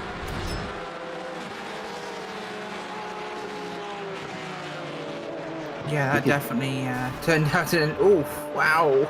Oh, that was nearly a moment in Bouillon there. That could have gotten horrifically wrong for guys coming down the hill. Oh, well, yeah, Star Racing is going to be thinking they're lucky stars on that one, so they're able to carry on, maybe lost just a little bit of time in the process and sucked up an incident point. This is... Woo-hoo-hoo. Quick reactions from Chadal. And chose the right way in the process. I was about to say, I think we'll save the open class until last here on our Through the Field, because we've got pretty much everybody else done. So let's start with the GT3s up at the top of things, because with another hour mark on the clock, it's time to bring you the Porsche Exchange race update. Porsche Exchange has been family-owned and operated for over 40 years. Located on the North Shore of Chicago, the Porsche Exchange has grown to be the largest volume Porsche dealer in the entire Midwest. Find out more at 4Porsche.com. That's the number 4Porsche.com. Or follow them at Porsche Exchange on Instagram. Speaking of which, Exchange Motorsports is leading. Ed Nelson is currently leading the way. However, it was a very short pit stop for the 996 team. We think they're going to have to give this one back later on. We'll see. If not, they've pulled a masterstroke over their rivals. The main one being right now JRT Racing, who sits in second. Jacob Schum currently in that car, taking over for Rafael Amorim. They've led the vast majority of this race up until the pit stops, where they had a much longer stop than that 996 team. I'm not sure if they're scratching their heads as much as we were, trying to figure out what exactly they decided to do up there. Dave Craig sits in third spot there in the yellow and black, the number 9, who is currently up 2 positions from where he started this race right now, and has been in and out of various issues. Has not been a perfectly clean race, but at least they're on the podium for now. Mercedes sits in the 4th position, about 2 seconds back. This is the first pair that is within 10 seconds of one another compared to everybody else at the podium there, and he's been chasing on that number 9, see if he can run him down. He's also being run down, though, behind him, so he's got to focus ahead and behind. Matrix Green has Shea McNeely still in the car, even after their pit stops, one of the few that has stayed in the car during that first set of stops. Then you've got Glenn Dennis in the 218 machine. It's about 8 seconds back. You get another gap now coming to the next car behind. He took over for J.R. Gregory, one of the few that's on an alternate strategy. They stopped on lap 7 of all times, so that was extremely early for them, and we'll see how being locked into that strategy affects them later on. Mike Patterson is currently sitting in 7th in class. He took over for Mario Gonzalez, the Texan pair. Unfortunately, bringing up the rear a little bit today as they're down with only 1 car behind them. That 1 car is Robert Rattray, who actually just picked it up for Ian Simon. We followed him into the pit stops there for the time being, and Ian is able to rest his laurels for a brief moment. Let's go to the GT4s, Rachel, and see how those stack up. Absolutely are, of course. And in the GT4s, we have Los Muchachos Motorsports leading the way right now after a very interesting twist in their strategy. Let's see what comes from that later. The 19 car with Kuma behind the wheel right now, doing very well. Second place is going to be Star Motorsport, or Star Racing, I should say. That is Sibal Bandiopardi still behind the wheel of that car. The 24, they were leading the guys from Los Muchachos until this change, so we'll have to see what happens. But the pit cycle has shaken things up a little bit. Third place, Mac Schnell at Motorsports. Ivan Gomez behind the wheel of that one. The 718 car. Gomez so far is exactly where he started, so no real change for them. Three Stooges Racing are the next in line here, that 42 car. Adam Spence there behind the wheel for him. It was Shea McNeely behind the wheel first. Changed that one, of course. Actually, now it's Matrix Green. I'm looking at the wrong car, of course. So it wasn't Shea McNeely at all. I'm an idiot. It was actually Garrett Taylor. Moving on, we have now got put it behind them. Operation Motorsport GT4. That was, of course, for Operation Motorsport. the drivers of Madison Smotherman.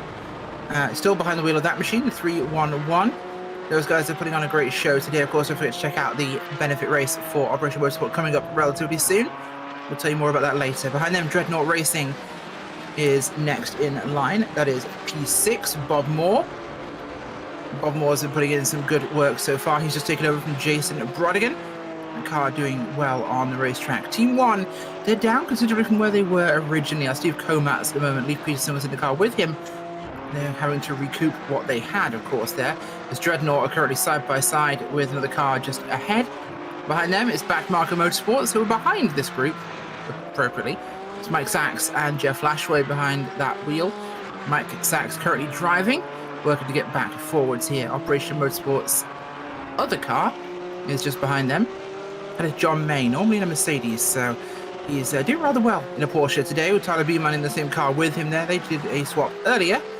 208 Racing Team Green is just behind them in 10th place. That's James Frasnick behind the wheel. He was on board with David Kaufman as well. Anchors Away is in 11th place now. It's Jack Stevenson. Jack was driving with Ankerberg's son there. They had trouble early on. They got caught, in fact, by accident in a big incident early on, which they've been recovering from. And Alcura Racing are last but not least from GT4 in 12th. That is Andrew McCune, who's been driving with Volker Krebs, who was also caught up in that one, I'm pretty sure. Right, Joe? He was indeed, which takes us to the open class. Celtic Racing are currently up at the point of that one by a pretty decent margin, about 10 seconds currently that they lead the way. They've been the marker that everybody has been trying to match, but no one has been able to yet. The 88 car of Jakester Racing with Christian Rava currently out there is trying to chase them down. For the first time in this race, they are not separated by any GT3 cars. So I'm sure he is hoping that maybe that'll help him with his relative box in the sim, just seeing exactly who he needs to try and catch today. Manifest Destiny has Nick Melorano. He's been in there since the very beginning of this race, sits in third. There's only 4 of these cars in this field, so a podium is a little bit more likely if you're racing in these cup cars.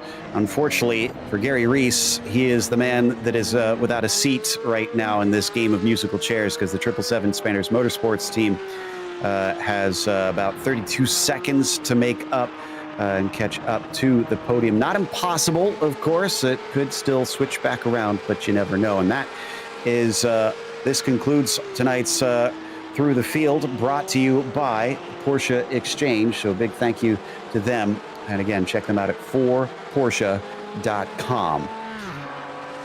So this leaves us with a couple battles out there. I see a close one for third in the GT3s and a close one for 6th in the GT4. Otherwise, everybody else kind of minding their own business out on the track today and heading down along and towards Pouan. Bob Moore on Dreadnought, taking over for Brodigan, is still trying to lead ahead of Komatz, who is keeping him honest here. And remember, Dreadnought are not in a good spot right now, especially how this race is unfolding. They're sitting 6th in the points, and that is not going to gain them what they need on Three Stooges. However, Three Stooges has since slipped up a little bit on that points battle. They're down to 4th after the pit stops, and they will not be gaining nearly as much as they were before, as they currently lead the way, but they have more than a win's worth, so they could technically clinch it today if they score enough points ahead of Dreadnought. And as I say that, they're going to move up a spot because I think Los Muchachos also just pitted.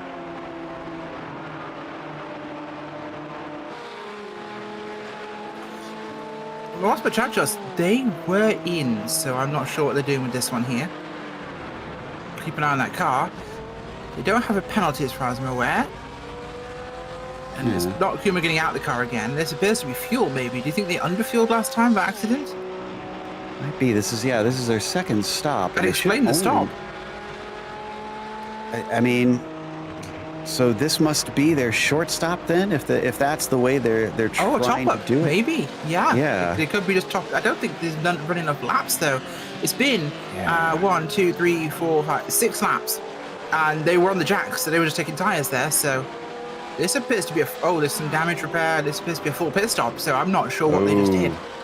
Yeah, I was going to say, because I started doing the mental math, and surely it can't be trying to get to the finish from here, because if they could do that, they would do it in a single stop, because there's more than half the race to go.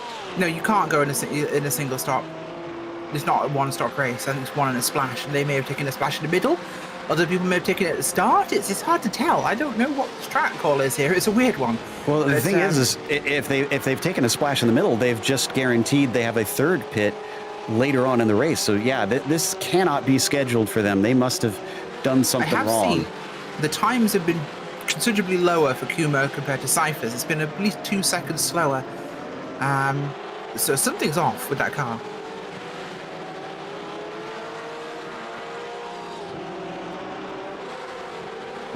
Well, the mystery thickens. And Star just pitted. Star Racing has pitted.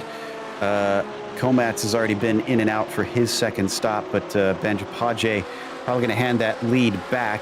Question is, how much closer will they be, and will they be closer? Honestly, we cannot guarantee that they will be. We'd have to check the lap times. I do see a number of them that... oh no, Star Racing is serving a penalty. Star Racing is serving a penalty. I was looking at the deleted lap times they just had, and I see a black flag next to their name. This is not the first time we've seen them abuse the track limits. They get 20 incidents before they have to come in and serve this penalty. So, oh man, it takes, I think, a full extra minute to your lap time added here going through this pit lane. That's without a stop and go. So, whatever happened to Los Muchachos, today is not that day, I think, because whatever it was just happened to Star Racing as well. So there could still be hope in this one, I think. There is still potential chance. They are still in this thing just about. It's not by much, but they are technically still in this thing. So who knows? And as for track limits, 20 incidents around Spa. Yeah, that's called your outlap. Yeah, really. Spa, it is so easy to get an off track or a 1X. It's ridiculous. You're off track, you're tracking out of a corner, you're fine, 1X, you're fine. It makes no sense sometimes. It's one of the weirdest tracks for it, but the limits are crazy here. During the 24-hour official races, some people would drop a point or two, a full point or two of safety rating without having crashed. Like, this place is crazy. It's massive. I've seen some people who don't care about the incident points be over the thousands for endurance races here. So it can certainly be tough, but that drive-through has put Star Racing into third, and we can confirm that it is a drive-through and not a stop and go for going over those incident limits. The thing is that it is every 20 incidents. And if they did that in the first half, before we've reached the half, that means that they've got to be cleaner in the second bit than they did in the first one, or else they'll get another penalty based on their average. That's only if they do it, though. It's not automatic, but we'll see whether or not they're able to avoid the same pitfall as we still watch the fight between Routsitis and McNeely. It was Braun and McNeely before, but now he's got a different set of hands on that wheel in his mirror, and is just as quick, it appears. He's not dropped off. Close in pace between Routsitis and Braun here at Spa, which is what you want in a teammate. Yeah, it really can be. So it's definitely what I'd like to see happen, of course, and in the ideal world it can be, but it's going to change things up here. I think we're going to be expecting some weirdness towards the end of this race with how this has been going in the middle portion here. This is not playing out how we thought it would. Small update from race control. Car number 1 will have an adjustment post-race of minus 30 seconds. So the race will be considered 30 seconds shorter after the race. That will probably help them a fair bit. The E2JR Motorsports car currently sitting in 8th, and unfortunately for them, they are more than 30 seconds behind Flying Lion Racing, though, so not going to get them a position, but maybe it'll help lessen the sting. Yeah, that is a fair consideration, really. It's going to be tricky, I think, to see how this one does go, because it's going to be... the track is getting very, very busy with cars and different classes all around each other here, so I think your timing's going to have to be really impeccable. Well, Marker Motorsports clearly aren't tooting their own horn based on their name, but Mike Sachs is going to try and get aggressive anyways, because Bob Moore in front of him is now finding a very threatening orange and white Porsche filling his mirrors.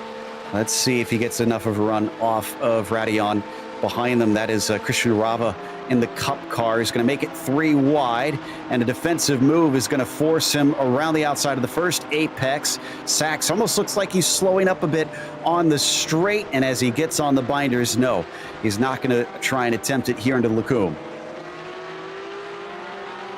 Yeah, definitely. Lacombe would be a tricky spot for it, but they're going to have a look for it. Coming through Malmany there down towards Lafange. Before heading towards X here. He's closing, but it's not quickly.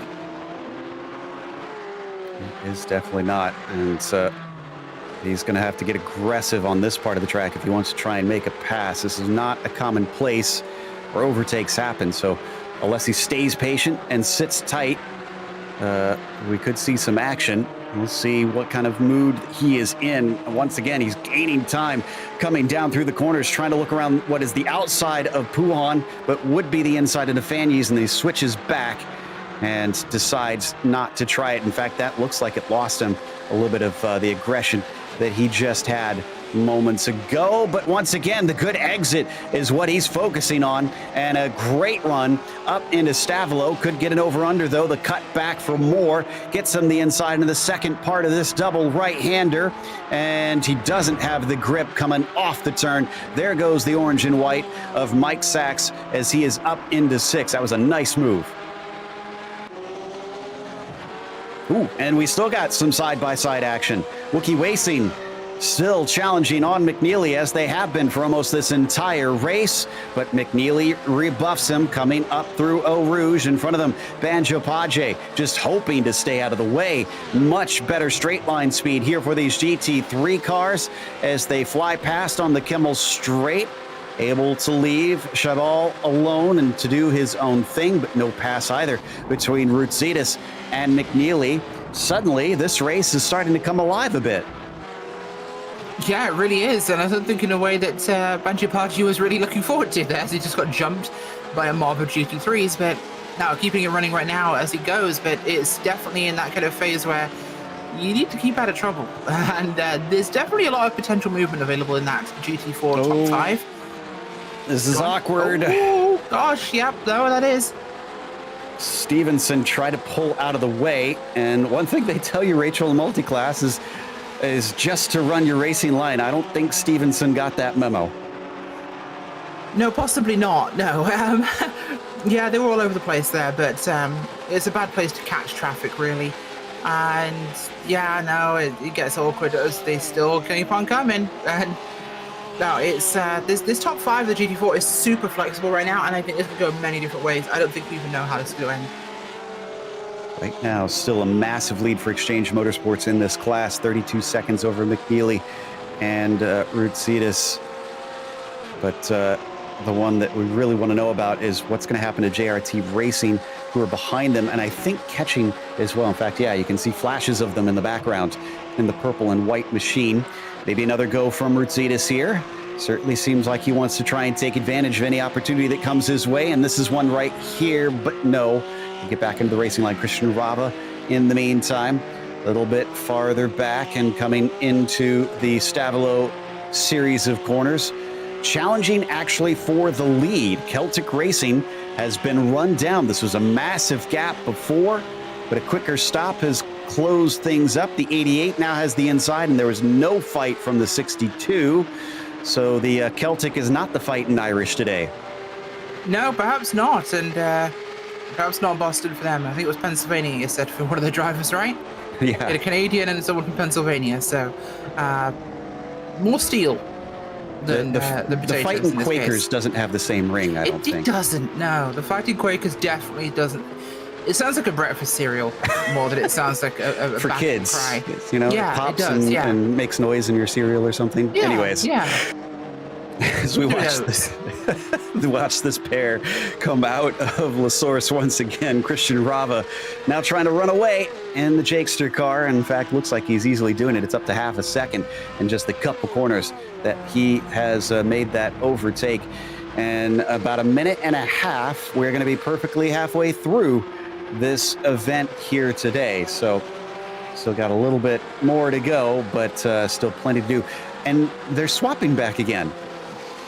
Celtic Racing just went ahead. Are they trying to do the leapfrog here? That is something you can do, especially if you do Celtic. Yep. So the potato famine struck, and now they're behind again. It's one of those things where, yeah, it works if you can time it right, but if you can't then make the corner, it becomes a bigger problem for you, of course. You're losing time overall, but yeah, they might be, because them and Jakester are pretty clear of everything, and this is a for-honor deal, so if they can stay together till the end, they can duke it out between themselves, as it will occasionally happen that way, unfortunately. You can get a little bit too much speed going into a corner, especially like Lacombe. I hope my other half upstairs didn't hear the Irish joke. He's a Dublin guy himself, so he might get in trouble. Well, in the meantime, it takes us back to this fight, because now it's the closer one of the two of them. Rutsitis has been trying his darndest to see if he can overtake McNeely, and McNeely is just not willing to give up the ghost. But Schum behind them. Keep thinking he's quicker. Let's see what the last few laps are like. 220.6, 219.1, 219.3. Wookie, 218 at 221.0, 219.3. So a bit of a back and forth. Lap 36 was quicker for Wookie, but other than that, I do believe the 84 is a little bit faster. And we're hearing, okay, so the stewards are just informing the field of the information we relayed earlier about the number 1 car. So I was trying to half listen in case they were handing important information to the drivers. Usually when they come on the radio, that's something that needs to be heard. And side by side, coming through Lacombe, still Rutsitis tries to make himself heard, and McNeely is plugging his ears. Yeah, he is trying to, and it's been busy so far. We're starting to see Max Schnell and Motorsports and Three Stooges closing up there in front of your GT4, by the way. Star are not too far behind them as well. Although we are seeing Ross Muchachos have dropped down the order dramatically here. I don't know what's gone on for them, but this has been going horribly wrong. In fact, yeah, this has not been going great at all. It looks like we always another, not a pit stop lap, but a really rough one at 2:47. So incidents there. Well, down through Fanyes one more time. This did help Jacob Schum significantly. He's down to 1.7 seconds now, and he wants a little bit more of that. It's been, let's see, 12 and 13 laps for most of these drivers since their last pit stop. Expecting them to go a little bit farther than that, and then we'll probably see some stops for those who want to try and go early. Oh, speak of the devil, Ed Nelson just pitted. Well, he did. There you go. That's exactly who we were looking for to pit. So that should fulfill the strategy guesstimations, I think, at this point. I think we have a replay on an incident we didn't talk about. Did Peter Kummer have a problem? Yeah, it looks like he did in the 19. Oh, I'm not sure if we'll get to that, though, as this battle on screen is still pretty close. In fact, another look down to the inside, sends it in deep. Can he get the car turned in? Oh, and he shoves him out as McNeely rudely finds himself having to give space for the 258. He's going to redress the position, though. Looks like Rutsitis wasn't happy with that. He lets Matrix Green go. Yeah, he does, and I think that might have been necessary at that point in time, but yeah, they made it work in the end here, so we'll see how it plays further forwards, but yeah, everyone's getting a little bit stressed, I think, on track. And did he not hit anything? Nope, did not hit a thing. Good job to Peter. Los Muchachos' car is nice and clean, but unfortunately, they're still down in 9th position in class. That loss of time, I think, may have cost them at least one position. All right, so we've had Ed Nelson pit in. And Joe Stiffel is getting into the car in the 996. So he's falling down the order. Man, this is very, very early, though. Can they make it from here? I just can't see them going an hour and 26 minutes on a tank of fuel. That seems excessive. A little bit long, I think you're right. Yeah, probably a bit more than we'd expect. They do appear to be off the gas a bit more than I expected, I think, in some of these corners, so maybe we're seeing some more fuel racing. Yeah, you're right. If they get in the draft of somebody ahead of them, that could help. It all depends on how light on the right foot Joe is. Meanwhile, back to that battle for second. Looks like Liam maybe gave a little bit too much back to McNeely. This is now the battle for the lead.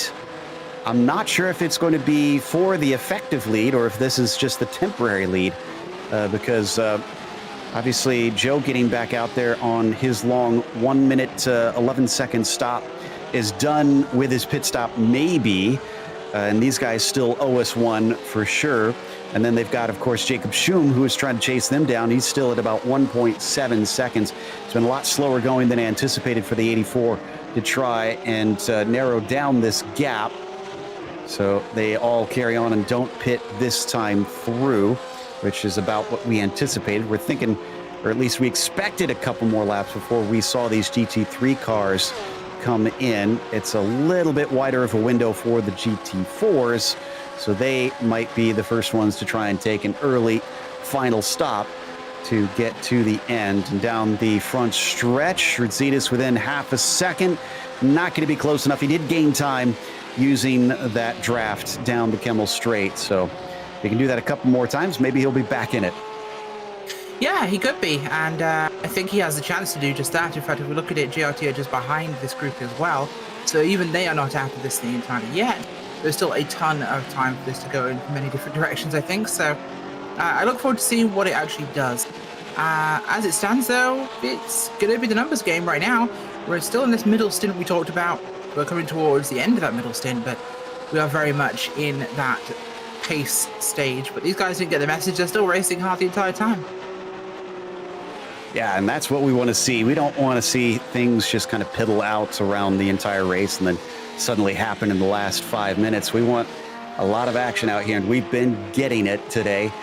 And coming through Fanyes, it's still hovering at about 0.6 of a second. So maybe lost a bit down through the twistier bits of the circuit, but here's another of our long acceleration zones coming out of Stavolo. It's about 0.744 once they come out of the corner. Let's see what it's at once they get into the braking for bus stop. It's already down to just about under 0.7. Yes, under 0.7, so it is getting closer. Will it go under 0.6? It's certainly not as close as it was up the Kemmel Straight. No, doesn't reach underneath that. So worth maybe 1/10 from that far back. Good news for Wookie Racing is that JRT Racing, for some reason, has lost a couple tenths on this last lap himself. So quite the ebb and flow around the Ardennes Mountains here today. We hop on board with Liam Rutzitas looking up ahead, and he'll get another shot at it. Still at 0.6 of a second, so let's see if he'll get back down to 0.4 by the end of the Kemmel Straight here, Rachel.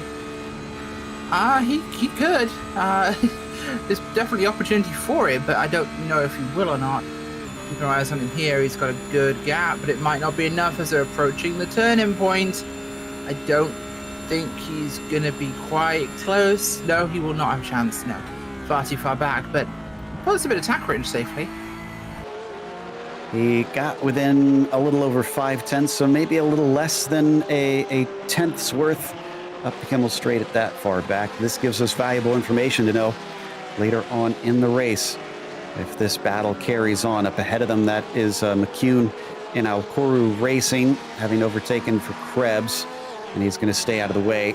There's a much easier pass for our drivers down through No Name Corner to find an opening compared to what we saw earlier with one of our other GT4s trying to actually get out of the way.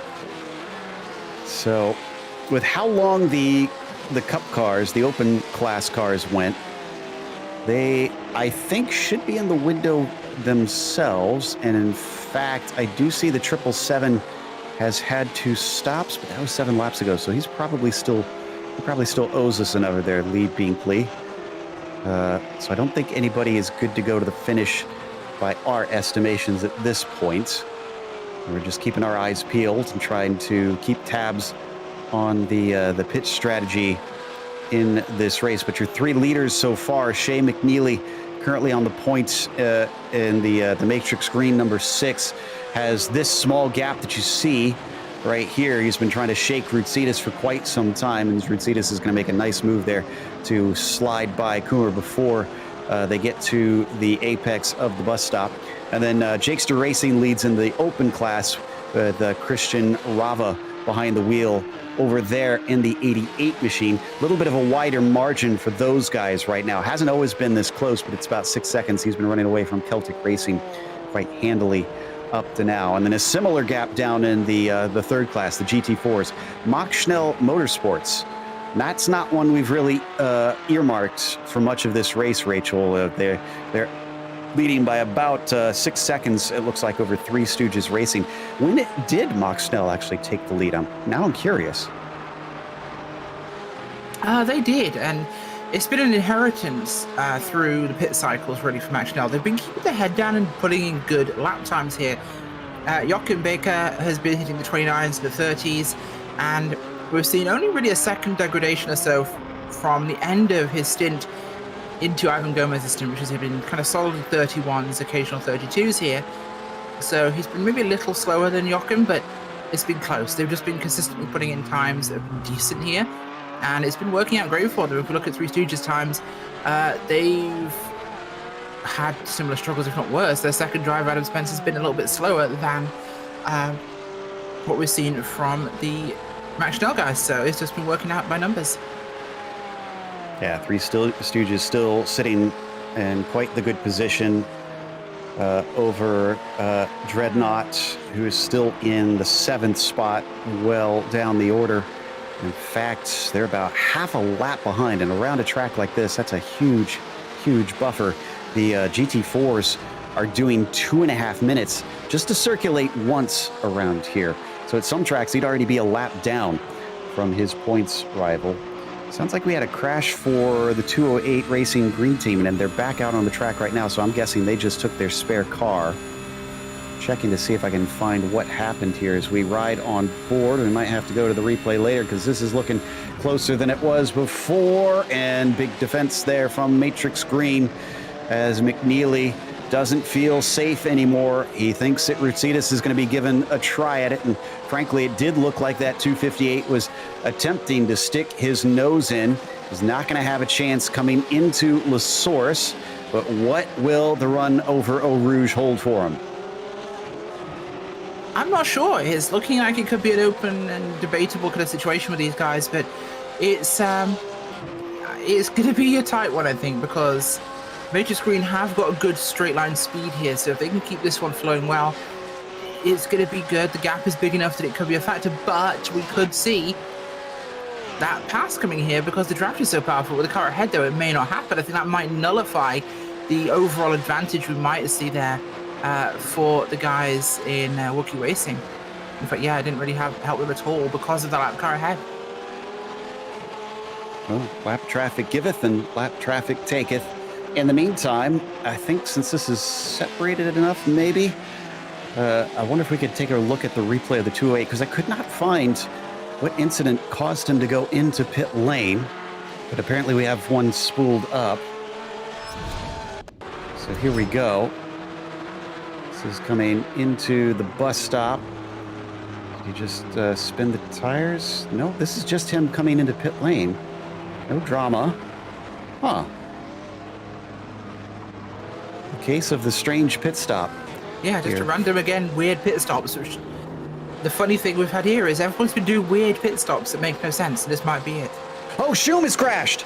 Schum has definitely crashed. And was Rutsidas involved in this? Because he was ahead of Rutsidas, yes. Oh, my goodness. The pink 258 spun and took out Schum in the process. Just the tiniest of clips. here's the replay on that one. The second we step away, once again, it all starts happening.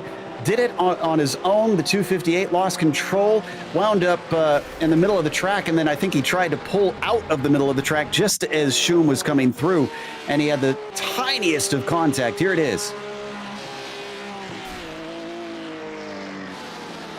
Oh gosh, yeah, wraps it round, just bounces off the barrier. But what happens here? Did he try and He had to wait, yeah. Yeah. Wow. Oh, that's unfortunate. And he does not have... Oh, no, he does have a black and orange flag. And he's done it again.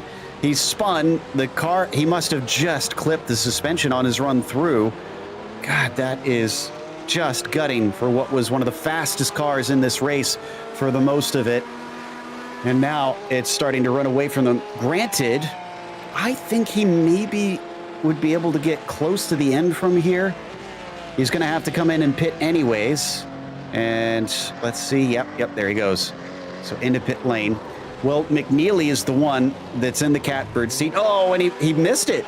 He somehow turned the car around trying to get into pit lane. That is hugely unfortunate. Gosh, these things are not going well for him today, are they? Well, it was going pretty good for them for most of it, and then it just kind of fell apart, all collapsing around them. And he's now finally in pit lane. Schum is, I'm not sure if he's going to hand it over, but he's at least going to get some service on the car. Routsitis has lost ground. McNeely is leading by 11.5 seconds. There he is on your screen in the green-white machine. That's Gregory in the Flying Lion car, who is a lap down, so that's not for position. So, okay. This changes the complexion of the race for the GT3 lead in quite a significant way. Schum is still trying to get down to his pit stall. Man, if he was having trouble in a wide open track trying to keep that thing pointed forward and not spinning, I can only imagine how tough it is trying to go through the narrowness that is the Spa pit lane. Yeah, it's definitely one of the more complicated pit roads, along with something like Interlagos, I think. So, and then he's been poking and prodding here. It looks like McNeely wants to go by him, but has not been able to go by this lapped car. Now, blue flags are purely informational on iRacing, so they're not obligated to pull over. Even still, I can't tell if McNeely is unhappy about this or if he's actually trying to ride the slipstream, and now our lapped car is having trouble lapping another car, as that's Komats that he's trying to go by. I think the lap-up car's using him for a draft, and the guy thinks he wants to pass. It's going to be one of those communication faux pas. Coming up and over Eau Rouge. He's a lot closer this time. Okay, if he stays behind him, he clearly wants to be back there. Let's see. And Gregory pulls off to the side. No, he did not want to stay behind him. He wanted to go through. And now it looks like McNeely is passed. So where did Schum wind up? Schum's back out, took his spare car, and looks like a minute 52 behind McNeely. Oh, he's parking. Why is Schum parking the car? Wonder if they're calling it here. That might be them done. I thought for a second he was towing, but it was just a blink. He's still going. I really hope he's not trying to wait for those guys to come back around. If he's upset with Routsitis, really do not want to. Horrible. Yeah, that's not the kind of racing they do in this series. I highly doubt that's the case. I'm unsure what he is doing right now. Okay, well. We've had so many mysteries, and not all of them answered in this race.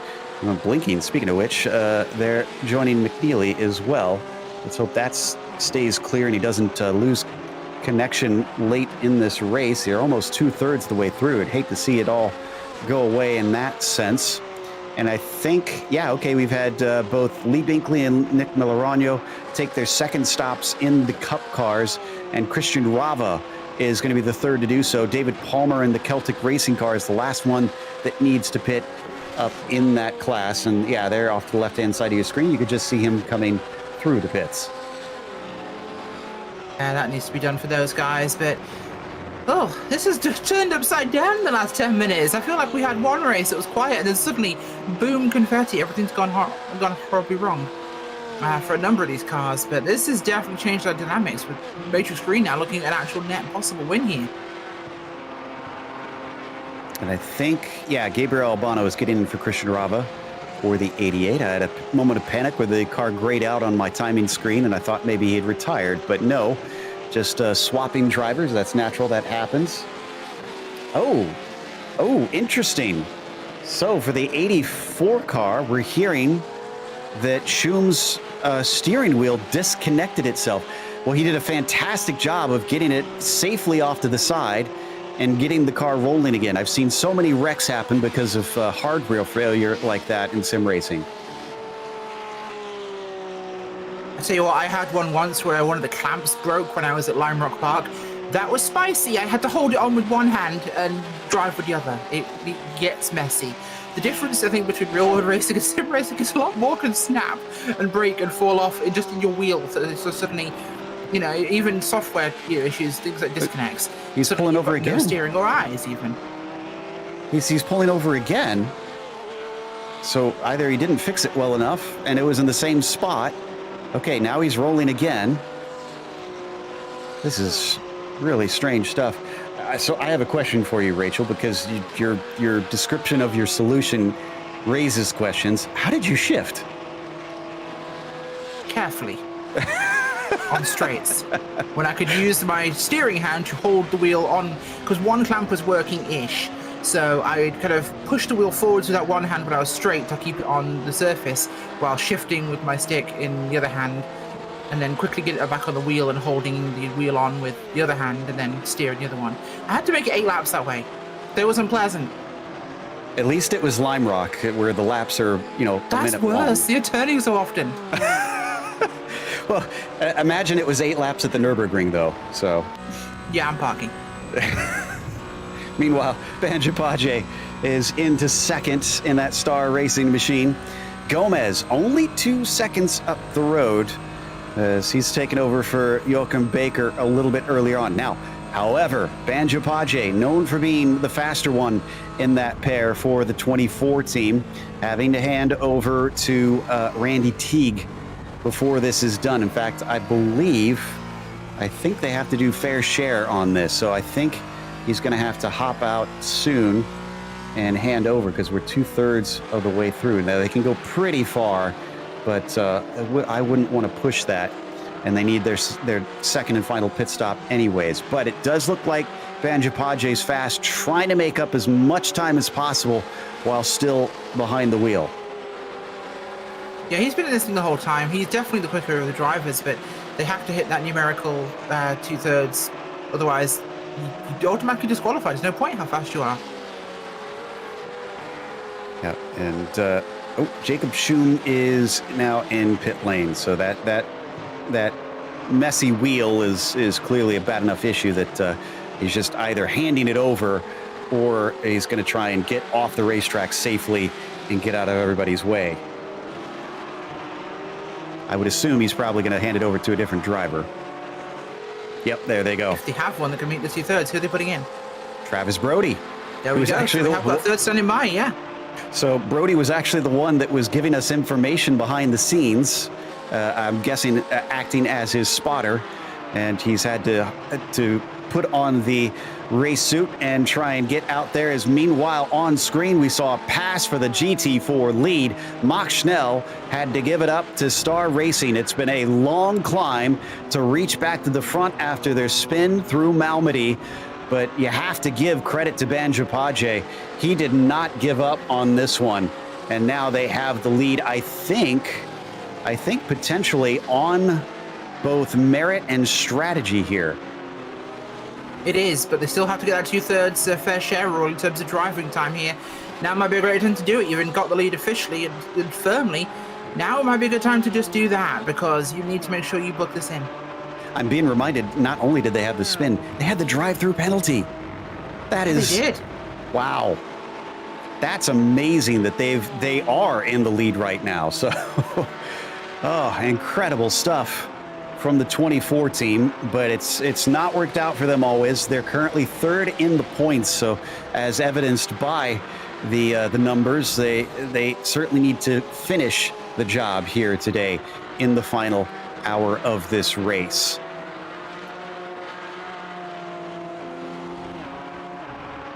I very much do have to, and wow, this middle hour I thought would be a pacekeeping. I thought it'd be a quieter hour, and oh boy, were we wrong.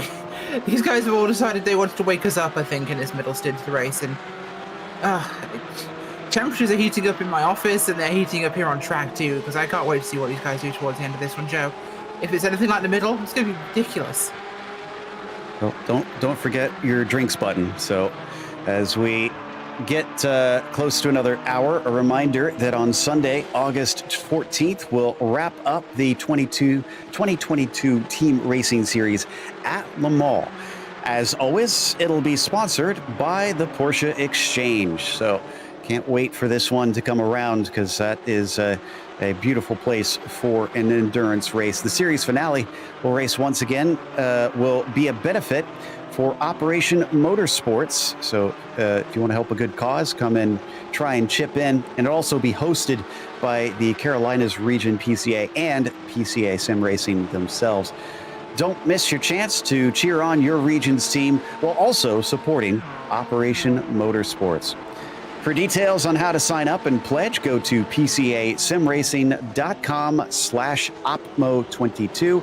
Again, pcasimracing.com/opmo22.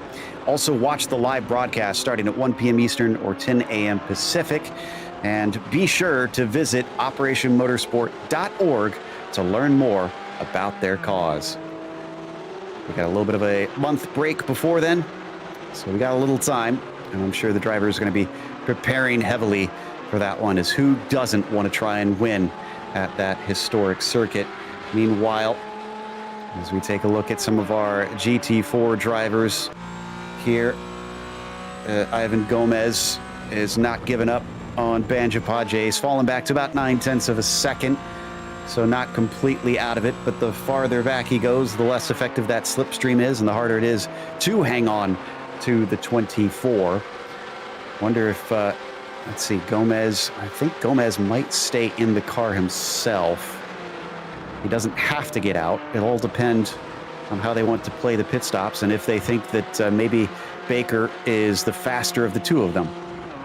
I think it might depend. They're getting their fair share sorted, so he could put him back in, and that might be the faster option here. So I'll have to see what he goes for, but Adam Spencer third right now for Three Stooges. Max Schnell second there with Gomez. I think this might be a good call for them to start having to pit soon. Put the fast guy in, and Max Schnell might be able to take this one back. I'm looking at the lap times, and I'm seeing 29s, high 29s, and low 30s for a lot of them for Joachim in the car, whereas Gomez is mostly running 31s out there. So it does appear that their opening driver was their quicker one. I wouldn't be too shocked if that 718 saw a frantic changing of race seats during the pit stop to see if they can keep Banjapaje within sights. In fact, Banjapaje has been running similar pace to Joachim as well, high 29s and low 30s, and that bodes well if you're that 718 team. At least for now. Meanwhile, we watch our GT4 leader head through Blanchimont once again and jump over to Joseph Evers as well. So the 208 racing team is trying to catch up to the number 248. This is for position. Now we've got three cars here together, but actually, yeah, so they are lapped behind Steve Komatsu, who is at the front of this group. But the orange and yellow machine in front of us, that is Anchors Away. That is Jack Stevenson that they are trying to attack here in the 208 machine. Yeah, that is. That's P10 there in your GT4 class.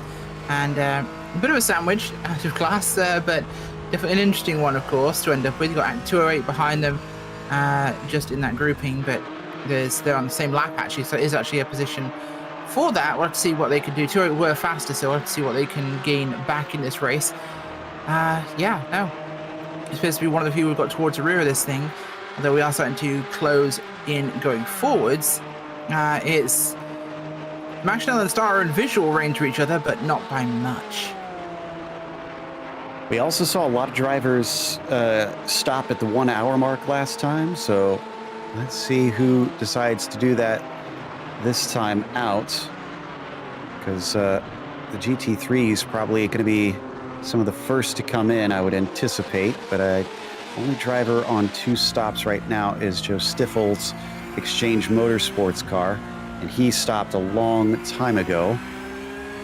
So we're thinking that he's probably going to need at least one more on that one. Same thing with Marvel Motorsports and Flying Lion Racing, also each on 2 stops that have been out for quite some time. Mike Patterson just announcing he's going to be pitting in this lap.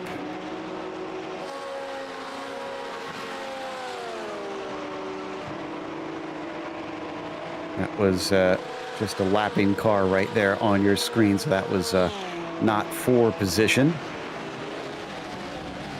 There's Robert Rose and Marvel Motorsports, and there goes Patterson that I just mentioned. So the Matrix Purple team is basically good to go to the end from here. Yeah, that would be them good to go. This is their final stop inside that last hour, so this puts them in a really comfortable spot for that. Exactly where they wanted it to be here. We're bang on the numbers for an hour to go. Wow. Yeah, they're playing a strategy here, obviously. Timed to perfection. But will it give them a perfect win? That's the real question on that one. As they come around through La Source and up at the front, Matrix Green, their sister team, Shea McNeely, is going to put a lap on them. And not really much of a concern. In fact, we're down to only 4 drivers left on the lead lap, I believe. So this long race has naturally spread things apart. Banja Paje is also in, the Star Racing team. All right, so is this where he hands over to Randy Teague, and can Teague keep up the pace? Well, we're going to have to see what Teague could do in terms of his lap time now. People can't wait till this final hour to put their other driver in. This is fitting that 2/3 number, but you're going to have to do it now if you want to achieve that here. So here comes Banja Paje on that number. This could be just about good for them. But I think it's just under 2/3. It's not actually full 2/3 they need to do, but the fair share does fit into this metric somehow. Into his pit box up on the jacks. We'll see them get tires and fuel here, and out he gets. Randy Teague. Yep, Teague is in the car. I think it's a quarter of the total if it's just 2 drivers is what you need. Right, so it's more like 30 minutes to 40 minutes or so. Yeah, something in that range. So yeah, like I said, they can't go too long and just stick someone in for 2 laps, but they can try to maximize it as well as they can. In this case, with it being a 2-stopper though, you got to go for the 3rd, or else you're doing an extra pit stop, which here adds up way too much time. Meanwhile, look at this battle here on screen. Jack Stevenson still trying to keep ahead of Joseph Evers. Joseph trying not to be the last one to finish here today. Actually, no, it looks like Alcuru Racing might be the last one. And up and around with an easy slipstream along the Kemmel Straight. Evers takes 10th away from him. Looks like Arne Clausen is taking over from Andrew McCune for that 242 team, which is the last one on the track right now. And more lap traffic causing all kinds of problems for Stevenson's. That was Gabriel Albano that's just trying to stay out of the way. He's a minute 27 behind the leader in that class, but that will come down when Celtic Racing finally pits themselves. And looks like McNeely and Routsitas are now pitting as well. Okay, so 2 more of our leaders in the GT3s are trying to take the last bit of service and then be on their merry way. I think we'll see Exchange and Marble head in when they get around this time, but that's definitely a reaction, I think, from Wookiee Racing. Put this in here. They want to steal the team strategy here. They're close, so there's an opportunity, although there is a good gap for Matrix Green. Yeah, I remember we had the incident for Wookiee that sent them into the barriers and then clipping JRT Racing, who are currently last on that field. Yeah, JRT is last on that GT3 field. Oh, how the mighty have fallen on that one. And waiting to see if we get a switch out for McNeely, because McNeely's been in since the start. Yes, Andrew Hillman hopping in for the 6 machine. Nicky Chan getting in for Rootsitas. 3 drivers for Wookiee Racing here today. Canadian takes over from Canadian here as Nicky Chan gets behind the wheel. A fast driver himself. We should see a really good one from this as Wookiee Racing are just about hitting their box there. Oh no, yep, I'm confused. No, they're in their box, sorry. We now have 3rd place Exchange. No, not Exchange. One of them came in. I think it was from a different class though. As Matrix are... Hillman's in. Are they going yet? They should be going any second now. Yeah, we'll see. They're down off the jacks. They have been for a minute. This is Exchange. This is Exchange here that we see on screen. And a reminder that these GT3 cars cannot change tires and take fuel at the same time. So they will, I believe, take tires after the fuel. And yeah, tires are always afterwards. Yeah. And Marble Motors is now pitting in. Exchange Motorsports now leads this race. Hillman is exiting out about, so it looks like it'll get to 5 seconds behind them. Wookiee Racing also on their way. Joe Stiffel, though, still owes us a pit stop from what we can tell, unless he has some almighty fuel-saving skills that we were not aware of. Yeah, maybe he's blowing really hard at the back of the car. Maybe had some Belgian waffles beforehand, quite a few, and he's providing his own biofuel. As he comes down into Ravage, we're expecting that to get handed back soon enough. And I mentioned that Marble Motorsports was in. Robert Rose taking the tires for that one. 54 minutes left on the clock. We're still waiting on the GT4s to pit. Mock Schnell, Operation Motorsports needs a stop. Dreadnought Racing is in. Looks like Bob Moore is handing over to Robert Walton. And other than that, Jack Stevenson also needs to make a pit stop to take it to the finish line in this race. So very few actually left that we are waiting on.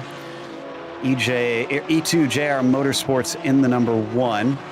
Remember, they are going to get 30 seconds back on their race. So they're 37 seconds behind Flying Lion Racing. That might actually be a bit of a fight at the end, depending on if they're faster than the 218. Certainly could be. I can imagine it'll be a bit of a kerfuffle if they don't or do, but we'll see how it plays. Matrix Green, those times looking comfortable. Wookiee Racing 12 adrift as of last check. Exchange are coming through again as all 4 of our GT3s are lined up together. The Cups, sorry, are lined up together. Those guys all cozily 1, 2, 3, 4. Max Schnell still leading the way here with Gomez. I think they may have that chance. It's going to be really tough to see if this one plays, though. But it has... Whoa, hang on. Star Racing. What happened to them again? Did something happen to them? Oh, they had their pit stop. Randy Teague is in the car now. Oh.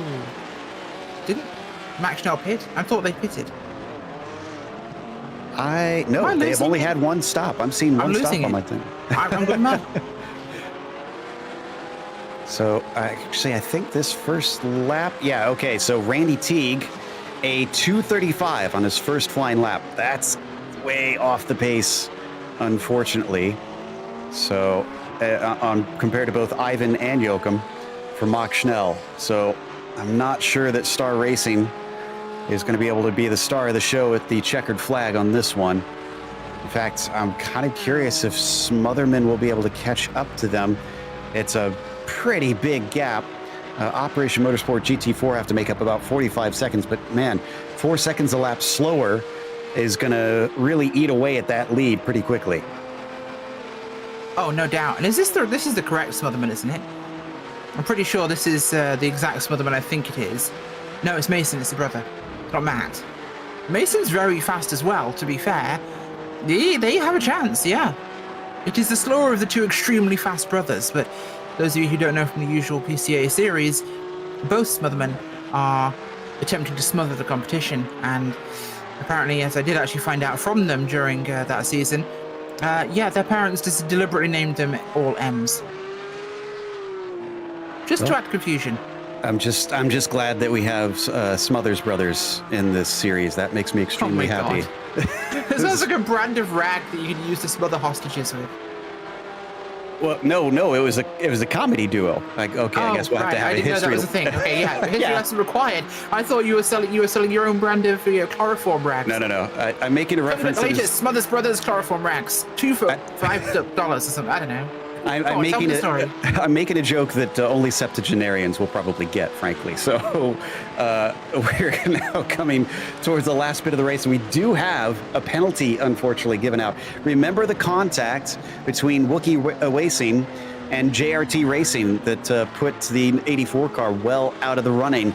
Well, unfortunately, the stewards have decided that little movement that Wookiee made, trying to pull themselves forward off of the racing line, was enough to merit a penalty that they would have preferred them to hold station there coming through Wuhan. So the 258 is serving that now. Unfortunate for them, but when you spin, hold the brake and wait. It's the rule one of motor racing, unfortunately. Sometimes excitement and panic and, frustration means you don't quite pay attention, but yeah, it is technically a fault there. So a drive-through for them, and that might put them along with Travis Brody out there in JRT, because he's coming through Stavolo. So yeah, they might actually wind up racing each other after that. Nicky Chan is in again? Is this? Oh no, that's Wookiee Racing. Sorry, lost track of who was in the car for that one. Forgot he took over for Rudzitas. So he's serving that, but he's coming into his pit stall. Is that a stop and go? Might be. It's just been a drive-through. Sure. 11 seconds. Okay, that was weird. All right, well, he's back on his way. Brody, nope, I overestimated. Brody's actually not quite up to him. He still has a ways to go before he catches up, which means Nicky Chan effectively still will be ahead. Well ahead of what was the fastest car earlier on in this race. Okay, so we're still waiting. Oh, no, we're not waiting on Mach Schnell pitting. Mach Schnell is in. Well, this is the expected stop by Mach Schnell, so we'll have to see what they can pull from this one. But yeah, this is what we thought they'd be doing, and this is for all the cookies here, because Mach Schnell can win this race. This has to be a great stop, and I think if I'm those guys, I put Jochen Baker back in. Yeah, I agree. I think make the most of it. You got a chance at a win here. Maximize over. Faster, just. Not much, but just faster. Oh, no, Gomez. No, yeah, I think they're swapping. No, it's Edward Trippet. Oh, Trippet's in. Trippet. Did we ever confirm if it's Trippet or Trippet? I'm going to call him Trippet. Trippet. Yes. Meanwhile, Randy Teague is coming around through Stavolo right now as Ed is just hopping into the car, getting himself virtually buckled in. Chris Pippin's still down in third for Three Stooges Racing, who are placing themselves well for clinching the championship as things sit if they finish where they are. Meanwhile, we mentioned Smotherman down in fourth. Good race for Operation GT4, up 3 positions from where they began this race. Certainly have been running a relatively quiet one compared to some of their other rivals, and have just picked them off bit by bit. And coming back out onto the track, looks like Ed is ahead. Wow. By a huge gap. There, we're talking 20-some seconds. Yeah, that'll help. That'll definitely help. It's looking positive. Yeah, that could definitely do it for them, I think. Yeah, man, Randy must have been pretty slow. Now, I say that, it was 8 seconds faster for Mach Schnell in their pit stall, so that helped right there. And Teague's been running 5 seconds a lap slower than Gomez, maybe about 4 seconds a lap slower, I should say. And that 12 plus 8, yeah, there's your 20 seconds right there.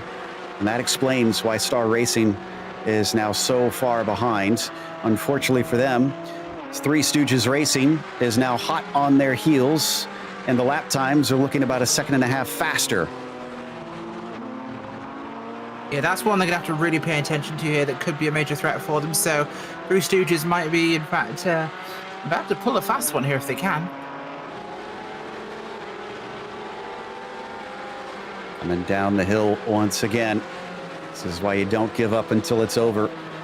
Endurance races, as the name implies, are about endurance. It's about strategy. It's about consistency.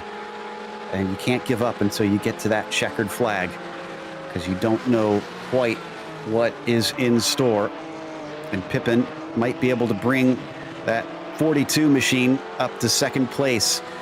Garrett Taylor started them off. Adam Spence took it over.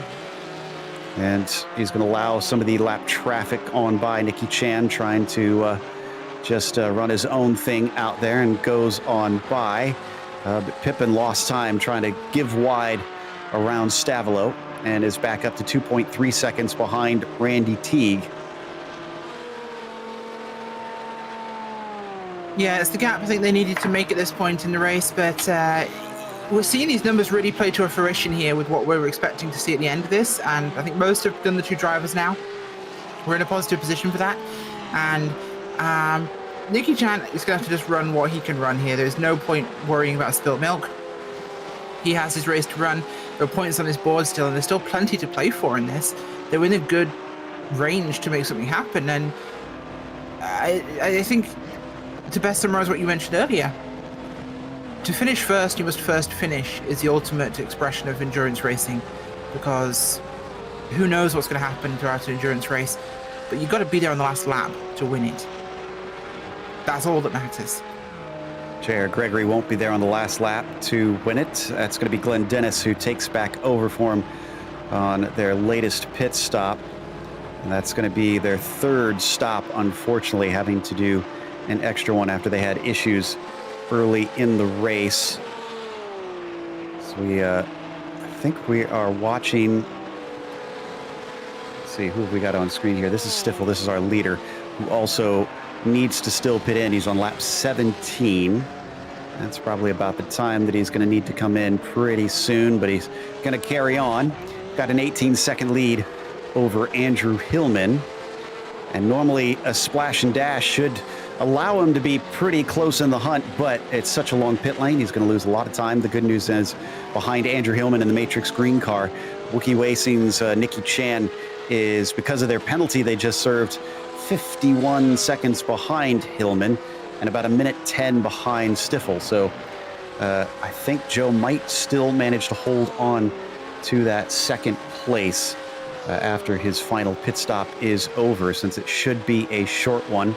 Operation Motorsports is also driving through pit lane. Now, is this a penalty? No, this is a scheduled stop.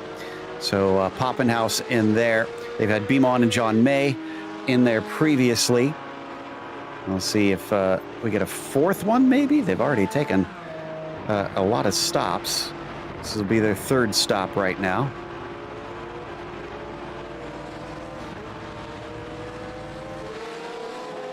Meanwhile, Joe Stiffel coming down through Speaker's Corner once again.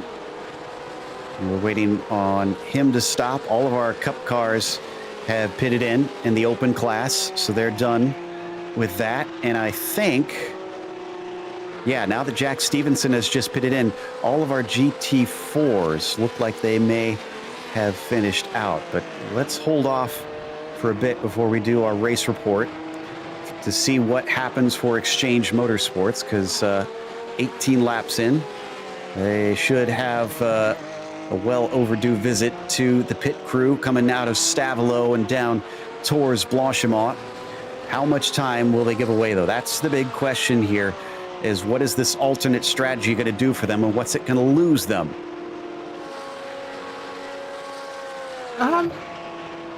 Because in the situation we're in right now, everything comes down to time, and I don't think there's enough wiggle room here for it to change things too much. It might allow them to get caught, but I don't think it will actually hurt in the grand scheme of things. Still plenty of time for this one to go this way. Three Stooges right now, they're in a relatively good spot, I think. It's Star are now behind them, which is what they needed. Star, unfortunately, really not having the performance they would have liked.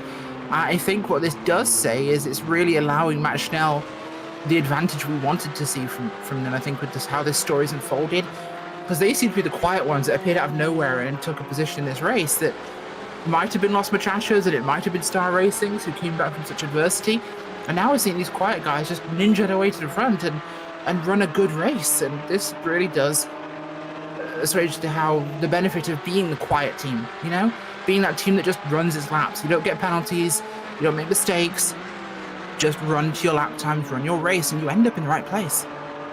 Not sure anybody's ever described the Three Stooges as quiet, but it's worked out well for the 42, who just made that pass. We had been waiting on it, and then we cut to it just as it happened up into Lacombe over Star Racing. It's another 24 seconds down to Operation Motorsport GT4, so Randy Teague might be able to bring it home on the podium. We'll have to wait and see. Checking the laps for Mason Smotherman right here and see. Yeah, he's mildly faster, but I don't think it's going to be enough to cut down 24 seconds in 40 minutes worth of racing, especially with how long the laps are around here. That's not going to be enough laps for them. Just still kind of looking side to side. Teague is feeling feisty enough that he wants to try and fight back. He doesn't have the brake power to try and go on through. Pippin is a full 23 seconds behind Edward there, up in the 718 Mach Schnell Motorsports car. So not expecting the lead changing hands either. And Tyler Gilmette just brought his 22 car into pit lane himself. We still haven't seen Joe Stiffel pit in this time quite yet. In fact, he's coming up to the pit entry. There he is on your screen now. Let's see if this is going to do it. If we can make it down to a half hour to go, that seems the most likely. Yeah, he's still carrying on. He's got about 9 more minutes, I think, before it's going to become dire on fuel if he's running the pace that we anticipate. You know, I'm of a generation where when I hear Joe Stiffel's name, I only think one word. Do you know what that word is? I'm trying to think because I'm the same generation as you, and I'm not. Let's just say apple pie. Does that ring any bells? It does not. Is this a wrestling thing? Because that was no Stifler. Okay. American Pie. Oh, okay, yeah, yes. Yeah, I just hear the name Stiffle, and I just hear okay. You know, at the end of it. Like, I can't help it. It just slipped into my mind. Like, sorry, Joe, if that's not joking, appreciate, but no, those films, they were my childhood, like, growing up watching those things. So it's like one of those things. Well, not growing up watching them, of course, but, you know, it was a little bit older. I get you. Yeah, I get you. Yeah, like, yeah, it's like, it's just one of those names that I can't leave. I mean, it was Shawn Michael Scott played him, but I just imagined that guy, that actor driving that car right now. That's all. Meanwhile, coming down through Rivage, seems like the Exchange Motorsports car, went a little bit wide off of there, has been handling it well. And that's the one thing that we're not totally sure. In fact, we do have access, I think, behind the scenes to some of the incident point levels. I'm kind of curious who's close on this one now that we're coming down to the end of it. Who's got to play careful? Because if we do wind up with some battles for position at the end, Rachel, and your rival doesn't have a lot of leeway to try and push the track limits, that is advantage you. I think it gives you more wiggle room to do exactly that. They got to be careful because it could put them in a bit of an interesting position. But yeah, they would have that ability, I think, and it's one that I'm sure they'd love to be able to use if they have it. Sounds like the 258 team might have that advantage because I'm seeing the Matrix Green car at 19 incidents here. That means one single off track will do it for them. And they might actually, let me take a look and see what Pace Hillman is running.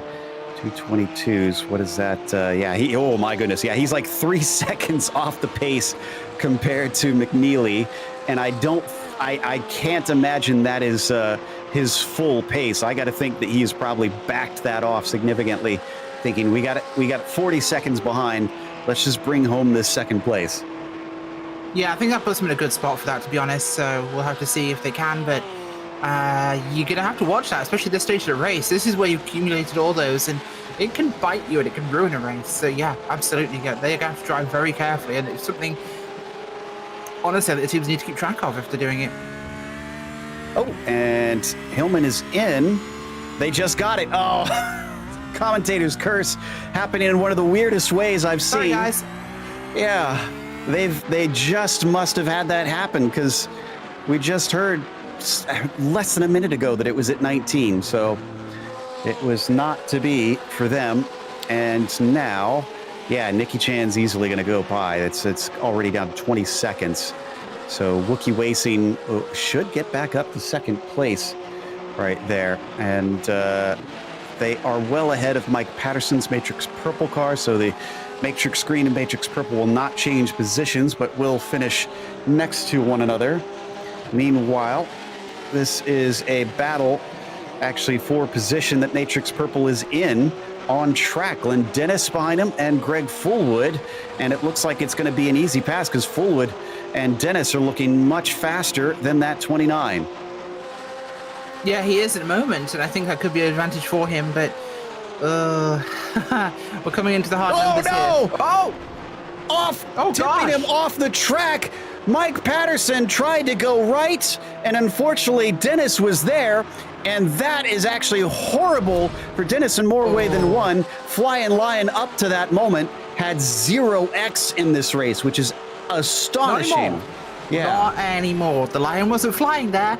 The Lion was falling with style, or flipping with style, I should say, because you ended up sideways and they went round like a top, unfortunately. That is absolute fault, Flying Lions, unfortunately. Guys, you moved across when there was no room, and yeah, that's going to happen, unfortunately. I don't think they even saw them. Wow. Yeah, I'm with you on that one. So this, I'm curious what the stewards will think of it. I'm sure they'll take a little bit of a glance at it, with that being such a big hit. And that puts them back into pit lane. Looks like E2 JR Motorsports going to be able to overtake them. Wookiee Racing now officially into second, Matrix Green up into third.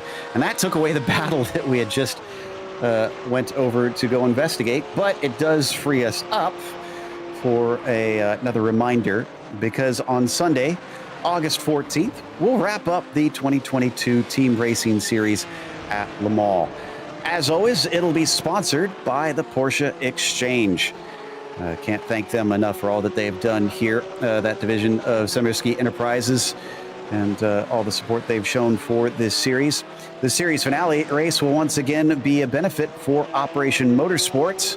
So definitely don't miss that, and do what you can to try and help out that great cause.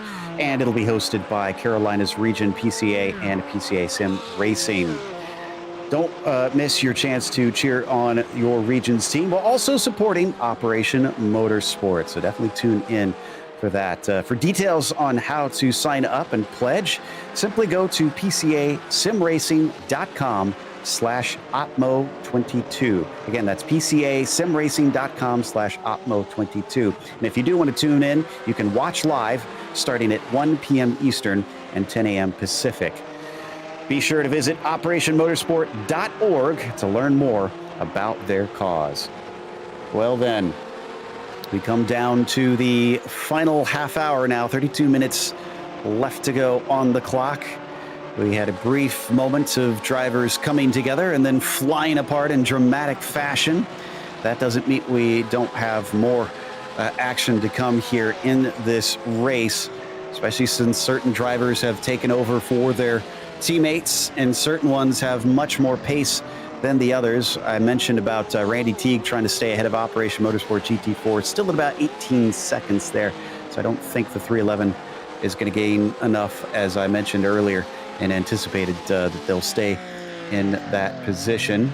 Up at the very front of the field, though, Joe Stiffel is still out on track, still a full minute and 8 seconds ahead of Nicky Chan. You know, I'm starting to wonder here, Rachel, if it is a very short stop for Joe, could he maybe come out close to or ahead of Wookiee Racing? I think if it's a splash, half an hour doesn't feel like a splash in terms of fuel unless they're taking tyres, which I wouldn't take tyres at this stage. I was looking at his times, they're good. He's fast, real fast, and it's consistent times, so I'd actually say he's a little slower than his teammate, but I'd say don't take tyres. I don't think it's affecting his pace. Bit of fuel, go. Maybe he could be close.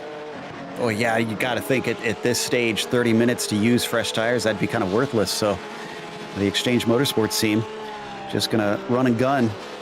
And can they manage to steal this after here? We thought that a 3-stopper wouldn't be the way to go. In fact, I'm looking through and I only see Matrix Green has been in twice. And it looks like Matrix Purple has been in twice. Those are the only 2 drivers that have been in twice. Everybody else has visited pit lane 3 times in the GT3 class. And I don't think that's all due to strategy. I think we've just seen so many penalties and wrecks out there that unfortunately it became a de facto 3-stop race today.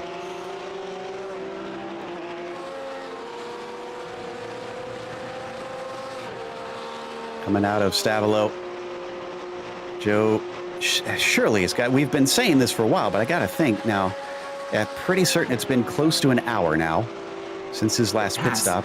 Yeah. So he'll have to come at some point soon, especially with the reverse strategy. This will have to be when they do it. Not sure when, but they'll be in the next few laps, I suspect, which could be at least 10 minutes in its own right, so it could be any time. He carries on this lap as well. In the, we've talked about the GT4 championship a lot. Let me take a look. JRT Racing only has 29 points, and Wookiee Racing is going to finish in second. Now, let me check to see what second place scores you. 18 points. So, yeah, that'll keep them in the hunt. They'll still be behind. JRT will have the points lead.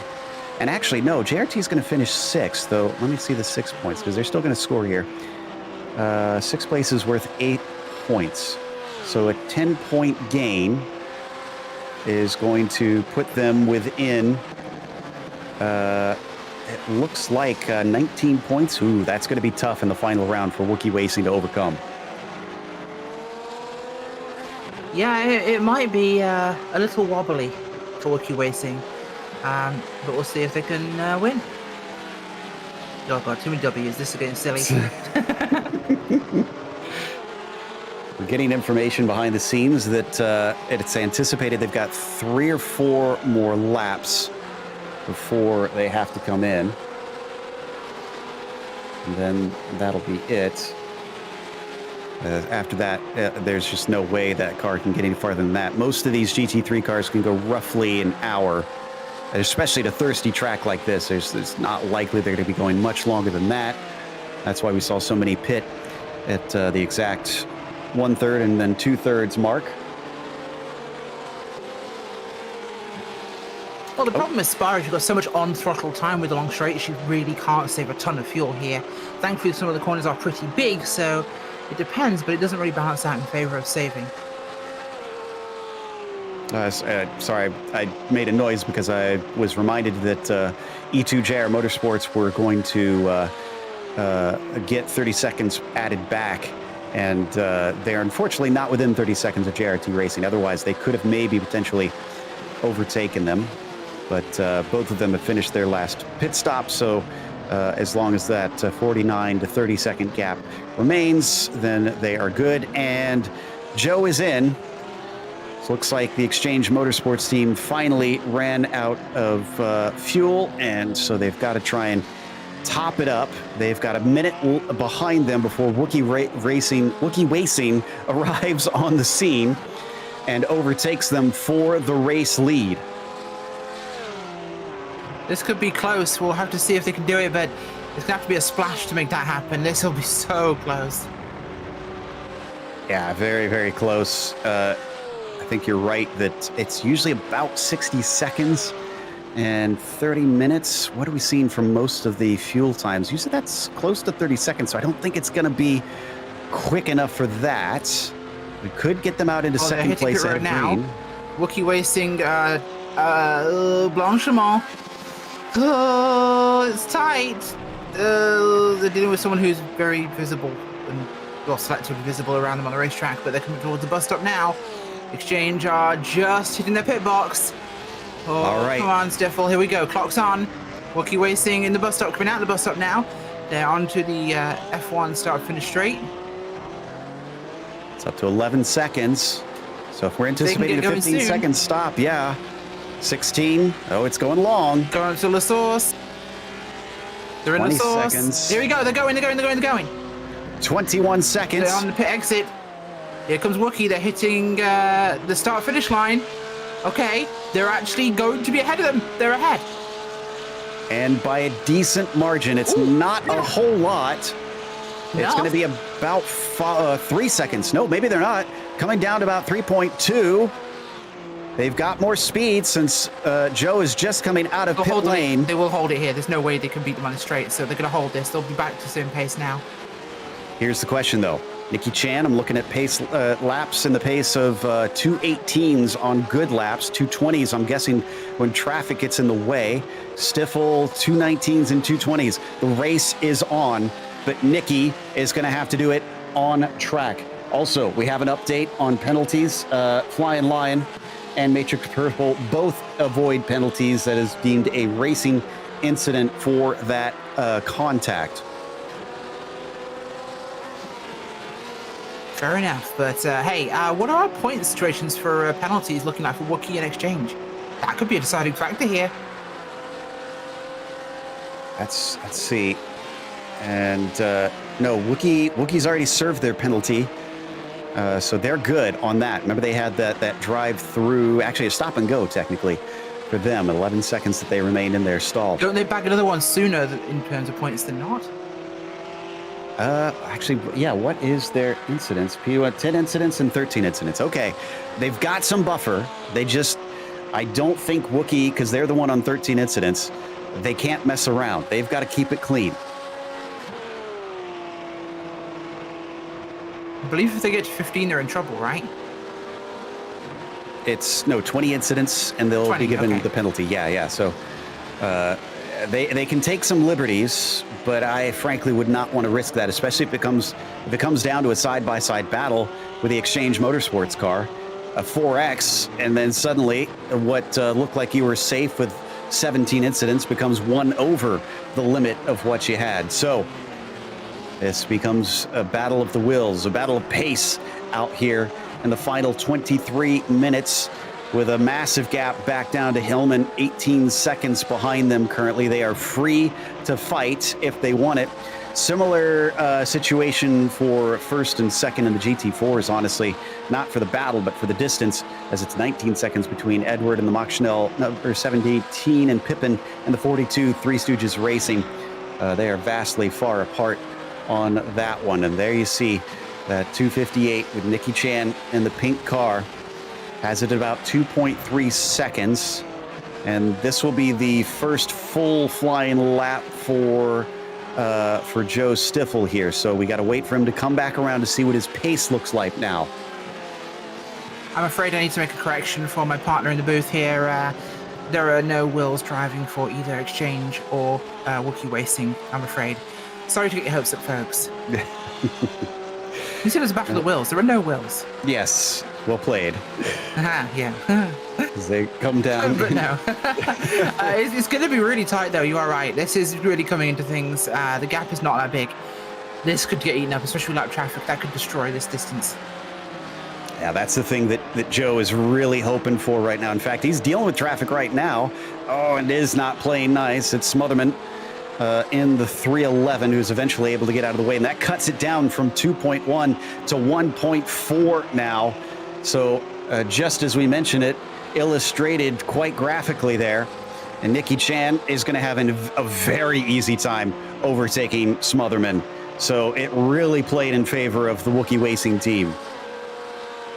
It really did. God, you're horrible. And I hate it because every time I read that, I want to say Wookiee Racing.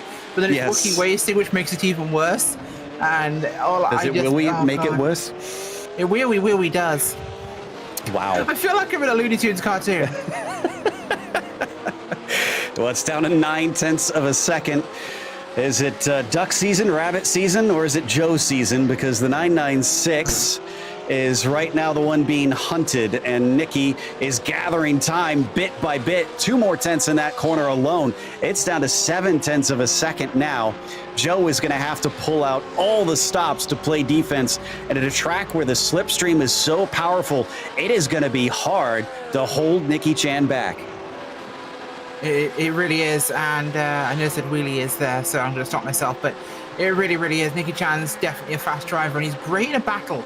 So this is on Stifel. He can lose this race or he can win this race, but it will be Stifel's to try and hold on to. Oh, he's there now. It's down to 0.2 of a second. He's got the slipstream. He used it that time by, and he's got the speed coming out. Joe wanted to defend, but the door is open, and he's already got a foot in there. He shoves himself through, and Nicky Chan is now your new leader, coming back from a penalty and looking like they could maybe have victory here today. Wookiee Racing will not be denied. Yeah, absolutely not. And as much as that messes with my head, that team has been putting on a good one today. We've had a lot of teams come back from penalties in this thing and actually put good finishes in, which shows that keeping going and trying and not, being disheartened, it can reward you in endurance racing. So this is not over, obviously, because you can see Joe still holding on to the back of them. More lap traffic. Randy Teague, who is still in third and actually still being caught by Smotherman. It's down to 9 seconds for that third spot. I'd hate to see Star Racing lose out on that podium after such a great comeback and potentially being up there in the top 3. But as we watch the top 3 change hands in the GT3s, Chan now starting to stretch away just a little bit. It's up to 0.4 of a second. With how quickly he caught him, I'm not too surprised. I didn't think that Joe was going to be able to hang on for a full 20 minutes here at the final bit of the race, but you never know. We've had weirder things in this one.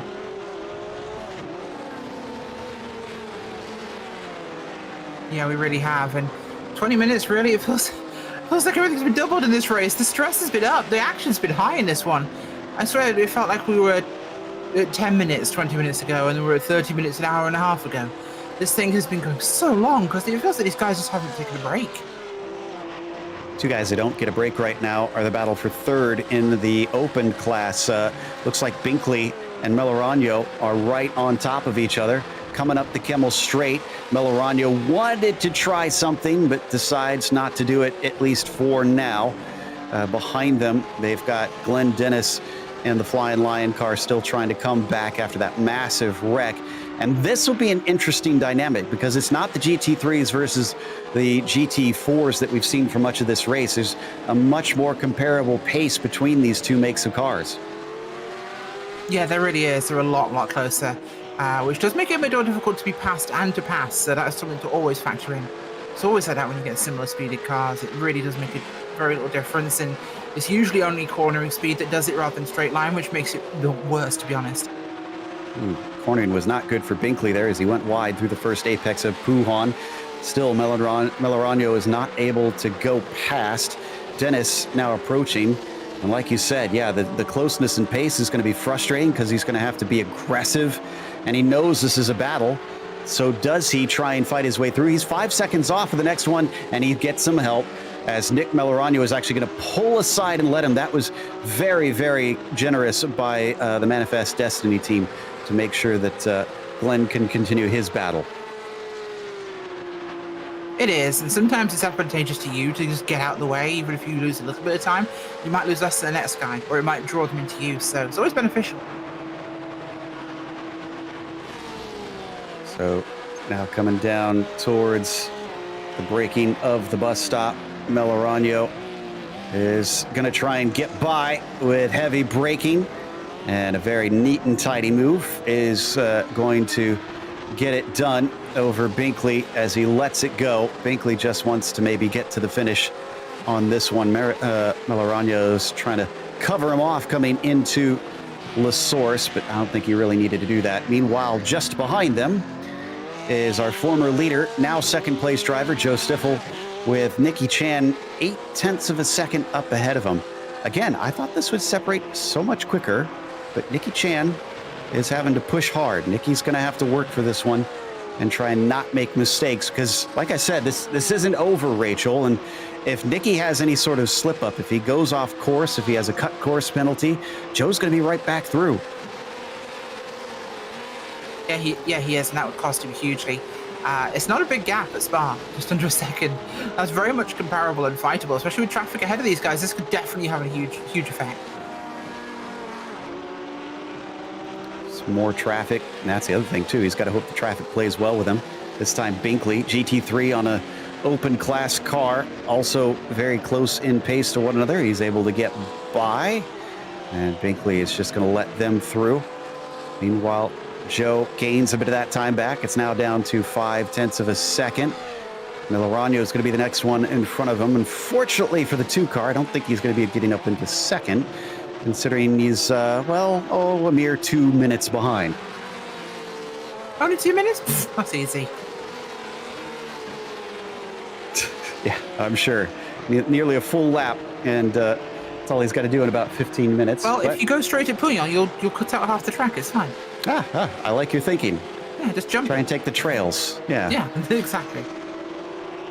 Meanwhile, through Stavolo, he is definitely running away from Binkley. He's way behind him now, but Joe looks like he did not have a good time through that portion of the course. Remember, it was down to 0.5 of a second.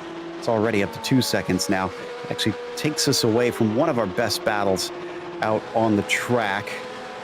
So we'll see if that eventually comes back together. Obviously, the Wookiee Racing team has not been perfect today. They've had a penalty. They've had incidents out there. But in the end, it's all who gets to that checkered flag first. And they've positioned themselves well to try and do that, even if it wasn't a perfect race.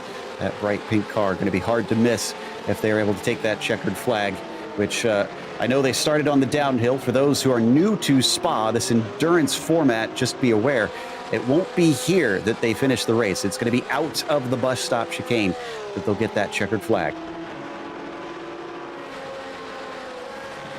Let's not forget there could be some bad blood if they try and pass JRT at any point in time. Not that they're likely to catch up to him on this lap or before the end of the race, but that wouldn't be a car that would get out of the way quickly, that's for sure. Well, down into Lacombe once again. It's back to 1.6 seconds, so Joe makes up a bit of the time on that one. Looks like do have a gap between Team 1, Leif Peterson catching up to Operation Motorsport, who's also catching Randy Teague. It's down to 4 seconds now. This is actually going to be very close for third, because not only is the 311 catching up, but with Leif Peterson trying to make up for their lost time. I wonder if we'll see a three-way fight to decide the last step of the podium. Yeah, it could be more than possible, actually. I'd love to see that happen at the end of this thing. Good to see Leif back in the car. That'll make things rather interesting, of course. And we've got Binkley, Trippe, we've got Pip in there, Teague. It could definitely get interesting. But down there with Leif Peterson, of course, he's not one to give up, and he's a very fast driver. So I think the Operation Motorsport machine of some of them could definitely be at risk. Leif and him have had some good duels in that series. Absolutely. And coming down through Rivage, he's now reached the back of that 311. Let's see where he wants to do it. Different lines between the pair of them. Oh, something happened to Matrix Green. So we see the pass. Oh, down into Pouillon. That was brave stuff out of Peterson. He was definitely not waiting around. We saw a bit of the smoke from Andrew Hillman's incident. He spun himself into the barriers, and he does not have a meatball flag, so he's able to carry on as long as the car's handling okay. Here's the replay of the incident, and this is not the first time we've seen a Porsche do this at Pouillon. No, it's one of those places where if you track out a bit too much, you can catch the wrong part of the curve and it'll put you completely round. It could be a real trouble for these cars. Well, that really puts paid to any hopes he might have had to try and catch Joe Stiffel, because it's now 35 seconds between them. If anything, he's got to watch out if he's lacking pace, that Greg Fullwood's within 8 seconds, so hopefully the car is good enough. up to this point. Okay, so we were worried about smothering catching Randy Teague. Now Peterson is by. It's 2.6 seconds. Teague's going to have to really hustle. I don't know if he's got Banjapaje in his ear helping coach him, but if he does, he's got to really try and find some pace in these last, about 4 to 5 laps, I believe. Looking at this, we've got 11 minutes on the clock, so 5 laps, I think, just about, with the flag coming out towards the end of the last one there. So it's going to be tight to this one. So we were talking about what Nicky Chan and Rutsitis and Braun had done with that 258 car to fight through and try and get a victory. Well, one thing that we had failed to mention is that they started from 8th, which is the last in their class. So they've gone from back to front here today, on top of dealing with all sorts of setbacks along the way. So this has been fantastic from them. Meanwhile, there you can see on your screen, fantastic race for Leif Peterson, trying to make an even better one. It's down to 1.4 seconds behind the Star Racing team. Yeah, Star could really be in trouble with this one, as Team 1 are looking to become team ahead of Star Racing. That gap is being gobbled up really quickly. Right now, lap times from Leif Peterson are in the 29s. He's shoveling the coal on here. Star Racing and Teague, he's in the 33s, 32s. This is not going to be a fair fight. Yeah, I think the pace is clearly in the court of the 210. And the Leif Peterson, who shared this with Steve Komatz, has basically bookended this race. I'm not too surprised on that. So he's already down to 0.4 of a second. Yeah, this is coming down hand over fist. And the way that he made the pass on Mason, too, coming into Puhan, you know, he's going to find something somewhere, even if he gets a big defense out of Randy. If I'm Bandiapati, I tell my teammate Teague to get out of the way, to let him have it, because that way I at least have time to stay ahead of the Operation Motorsport car. So I can fight to hold that place, but if I fight this guy, I might lose too. Down to the inside. And there it is right there. Yeah, he did not fight it. So he was listening to your advice on that one. And that's going to put Leif Peterson back up into 3rd, which is 1 up from where he started this race, which 4th place for Leif Peterson. Unfortunately for Star Racing, they started on the pole and have lost 3 in the process. Also, some more information on that climb from Wookiee Racing. I had failed to mention as well, apparently they did not grid them by class in this series. So that 258 not only started the back of his class, he started at the back of the entire field and had to push through the slower class cars in the first 2 laps just to reach his fellow GT3 drivers. That's pretty impressive. Yeah, it's definitely made things a little bit more lively. It's been a busy field for us so far. Yeah, so that would actually be the guys from Spanners who came up from 23rd overall. Yeah, in fact, the guy who's currently leading the whole race, started 22nd, by the way. Why is Brody in? Yes. Well, I'm not seeing a black flag. So maybe their last stop was a little too early. Yeah, that must have been it. So they're having to get a splash and dash to get to the finish. They should be very, very quick. Should be. I don't know why it's now up to 9 seconds. There we go. 10 seconds stop. And they did not lose a position. Patterson is ahead of them, but this is bad news. They need incredible pace right now because E2JR Motorsports is 11 seconds behind, which means JRT Racing will be sent down to 7th. So let's see, what are the points for 7th place? 6 points for that one. Not great. No, it's going to be a 19-point swing in that case, I believe.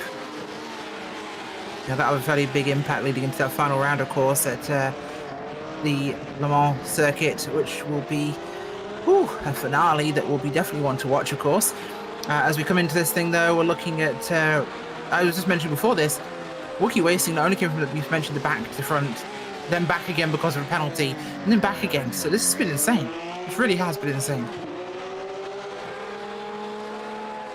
All right, so, and I was double checking to see what the situation is. So third, if that's the case, it'll be 10 points difference between them.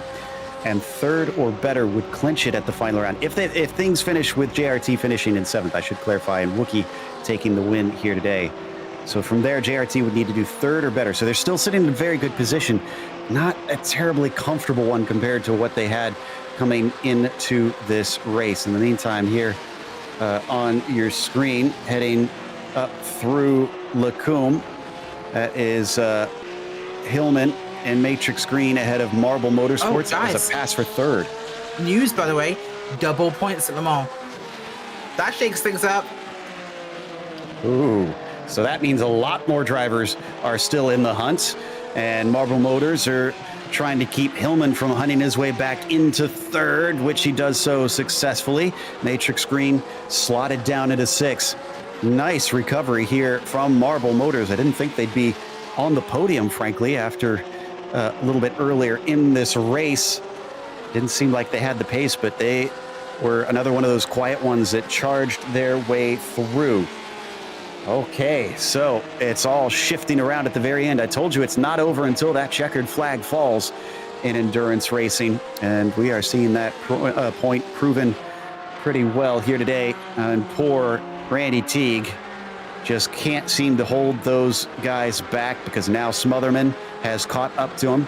Might not be as easy as Peterson saw, but he's got 3 laps, I think, to try and get this done. Just about 3 laps. Yeah, looking at the timing here, it will be actually under that, maybe. He could be closer. It entirely depends on where Wookiee Racing are. They're starting a lap, so yeah, should be just about 3 laps. Man, so yeah, 10 points difference with double points and the win going to 50. So that means a 2nd place, actually. That could be a winner-take-all sort of thing, because it's 7 points difference, 14 points.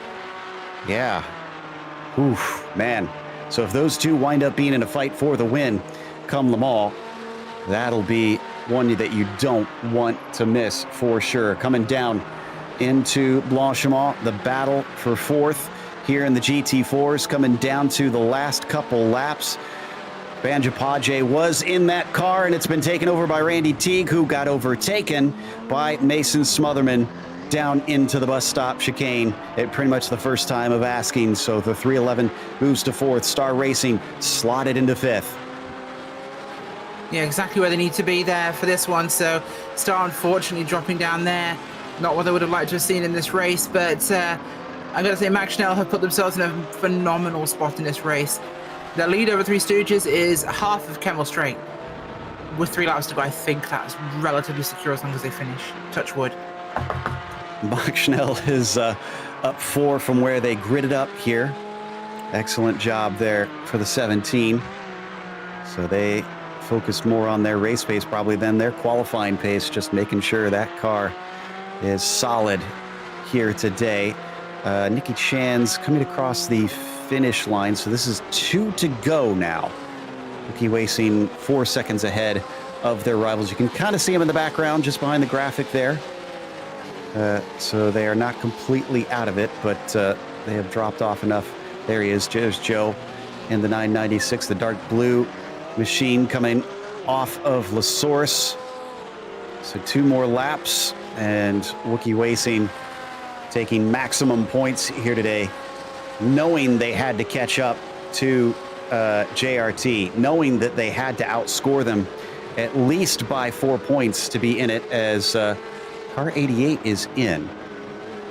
This is our leader in the Cup cars. This is the open class. So Rodney Campbell's pitting in, and Albano is handing that over. Melorano is also going to go by him, it looks like. No, excuse me. Melorano's a lap down from him. Sorry, apologies. Why they picked low fuel, perhaps? I mean, that'd be my guess. Somebody bad at math. And for Campbell, he apparently paid attention to his arithmetic.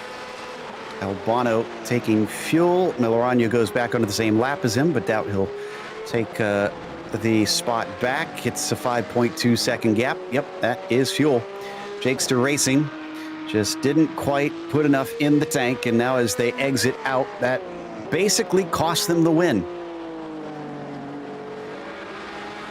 Oh, basically, it did cost them the win. There's no way they're getting that back. Yeah, fuel, strategy, important. Should do it. Good idea. Race car go brr. Unfortunately, not doing it results in this. You end up splash and dashing on 3 to go at Spa.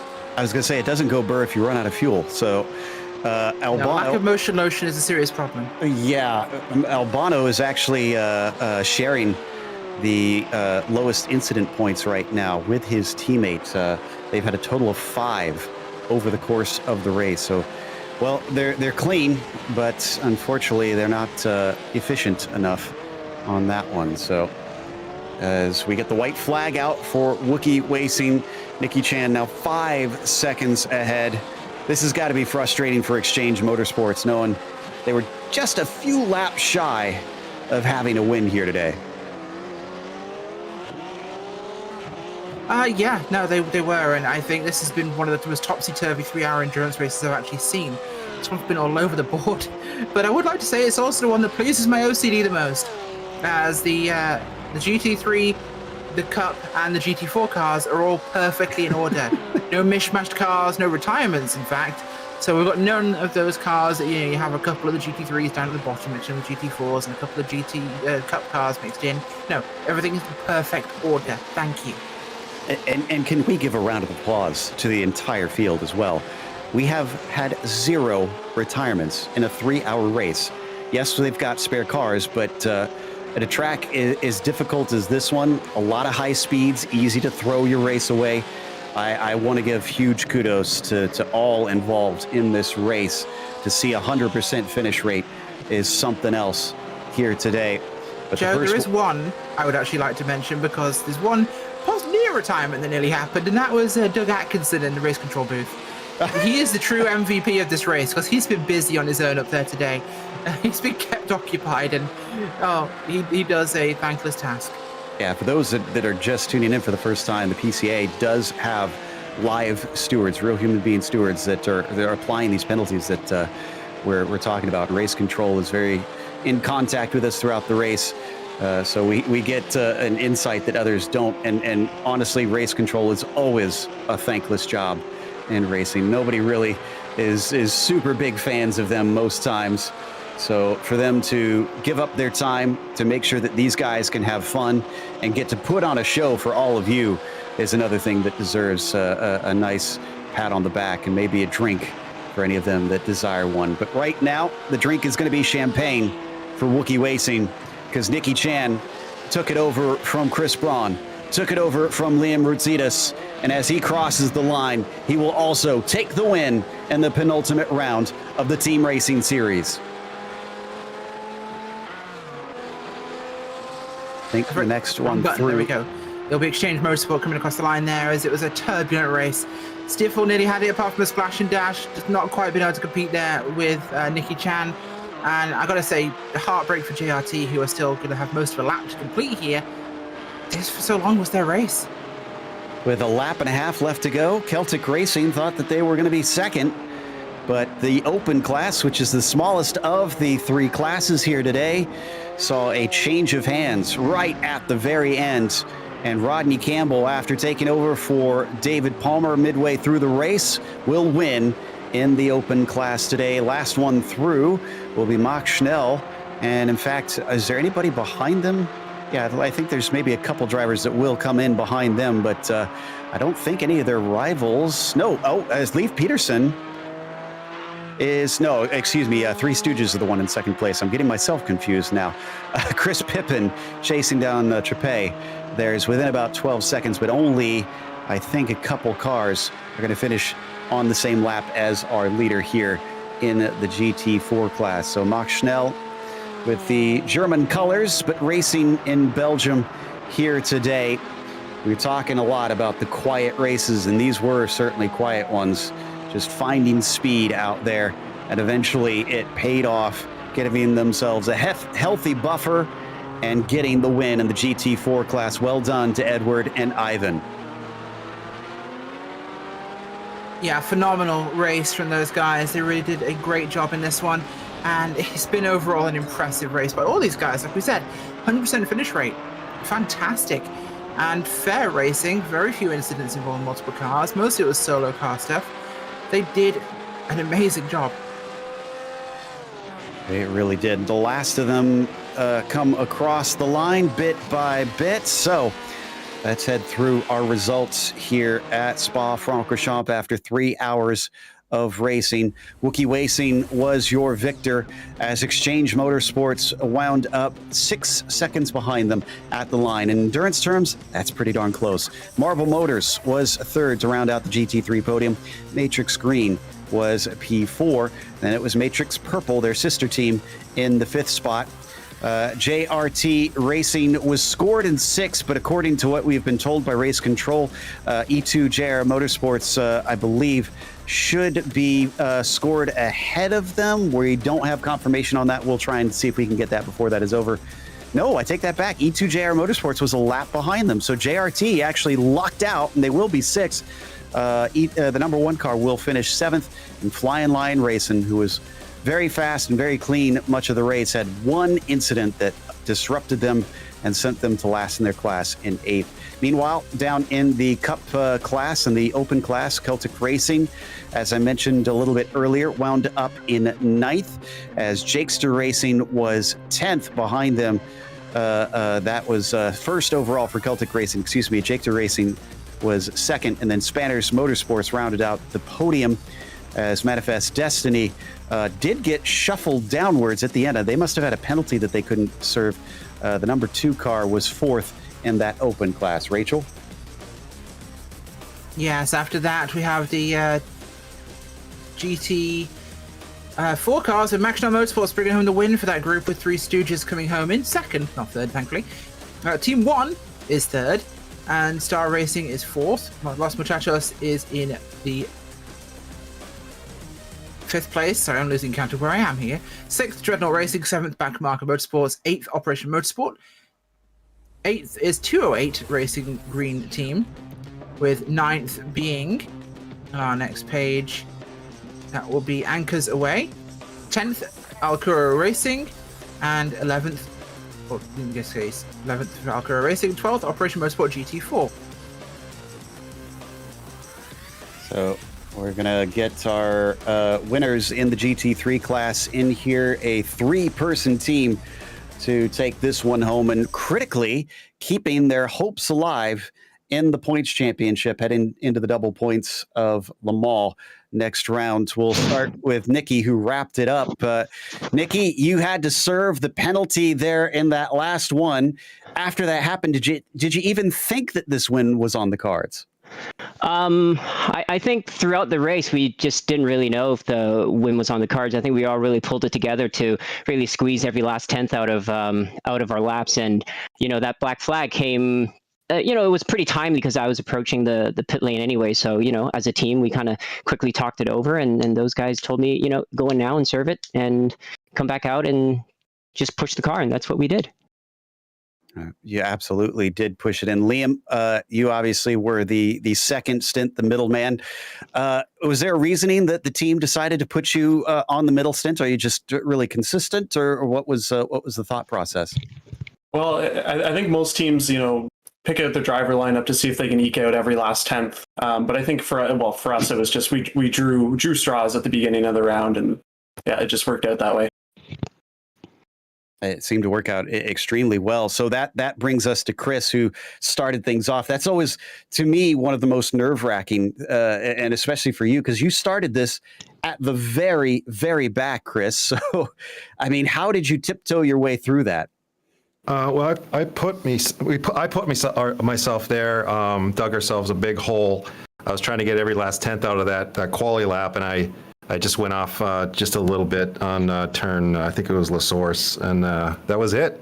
So that was no fun. But I just knew that first lap, I just wanted to stay out of trouble, and the GT4s were very kind to me, let me go, stayed out of my way, and that helped. But that was a really fun stressful for a stint for sure. I think all things considered, Chris dug himself out really, really well on that first lap. Yeah, I'd say the win is worth celebrating what he helped you guys achieve. Well, I mean, all three of you. Is there anybody that you want to shout out or thank that helped make this impressive victory possible? Okay, I'll go first. I want to thank you guys for, keeping the broadcast very entertaining, and of course, Porsche Exchange for sponsoring the event and making this happen. I'll just keep it short. I want to thank my wife for supporting me in doing this. So, honey, see, I do have endurance. Oh. Yeah. On that note, Chris.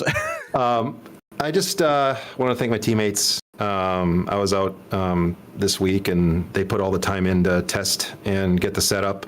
So thanks, Nikki and Liam, for that. And it was a great car to drive. So yeah, that's who I have to thank. And I've got not much to add there. Just thank you for Nikki for putting together an awesome setup, and thanks for Nikki and Chris for being awesome teammates. Finally got one. Yay!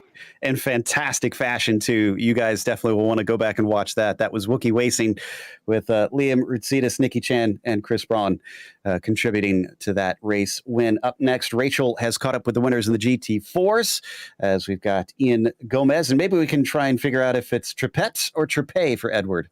Well, it's a Tripet, I think, when the French say it, and it's Tripette when the Americans say it, I guess, if that's the right way to say it. So it's I was right, and so I was right, and Joe is American. So there we go. Guys, a fantastic round from you, and it was very much turbulent in the GT4 category, with yourselves, Three Stooges, Star, Los Muchachos, all taking turns at the head by, rights alone. You seem to have the quietest race of all of them in GT4. Just what was the plan in terms of strategy and in terms of your race today? Go ahead. I think in the end we ended up slipping a little bit behind, which might have been a saving grace for us because we were able to run clean lines very consistently early in the race, as a lot of the front runners were battling it out. So we were surprised to see a few of the front runners come in early. We were guessing maybe they got too many marks against them, but our goal was to stay out of the pit, period. So that was our big push, and we managed to do that. You do realize you have to pit fuel, tires, those sort of things? Just for the fuel and the tires as necessary, no more. Okay. Yeah, our stops panned out exactly as we planned. It seemed that way, actually, Joachim. It seemed as though you guys were the ones keeping quiet, running to a preordained strategy and running to your paces, because one thing we noticed was your team had very consistent pace overall. I think there was one thing that might have been a little bit weird that we saw, which seemed to be that you had a bit of an odd stop in the middle. What was that about? An odd stop in the middle? I'm not sure. We just had our two scheduled pit stops. No, I'm mistaking you with Los Muchachos, who had 3 or 4. No. Yeah, no, we literally we ran our 25 laps each in the front, and then the last we figured out the fuel to make sure we didn't take too much on. I think we had a lap and a half spare fuel, and yeah, it was indeed, we could run it cleanly. We were disappointed with the one lap for qualifying. That made it kind of hard, and I didn't want to push it too much to make sure at least we got on the grid properly. But then basically the top 3 or top 4, they were constantly battling that first hour ahead of me, and I had a few situations at the start, but once I got past that, I could basically clean run for most of my session and inch my way closer to them again. So what was it like for the guys who got in, like you, Ivan, and you, Edward, who had to come in after that first stint? Obviously you all practiced, but just how was it coming into the car after it's already worn its tires, after the track's warmed up, there's dirt on the track? Just what kind of learning curve is it on race day? Well, for me, having the car at the last stint, we did do a fast repair. We weren't sure that we needed one, but we did it anyway. So for me, the car was just tip-top. I mean, it just behaved. To your point, we put a lot of practice laps down, so the car behaved just as we expected. And the consistent laps, I think, in the end, paid the dividends that we needed. Well, awesome. Glad to hear. That, and we also practice relatively higher temps than race conditions, just so we get a little bit more experience with a slippery surface. So Very smart. I think it was overall today compared to what we. Well, anybody you guys would like to give a shout out to or thank for this win today? A fantastic win at that. First of all, thank you guys for everything you do. I'm looking forward to actually watching the replay. I want to thank PCA and the sim racing community for doing this. Obviously, our sponsors as well. Just want to thank our families for taking the time out and letting us take a little time on a Sunday to do this. So that's what I'd like to say. So, and next to the award for winning, do I get a cake? Because it's my birthday today. Oh, you know what? You do get your two teammates to sing you happy birthday once you leave the interview. How's that sound? There you go.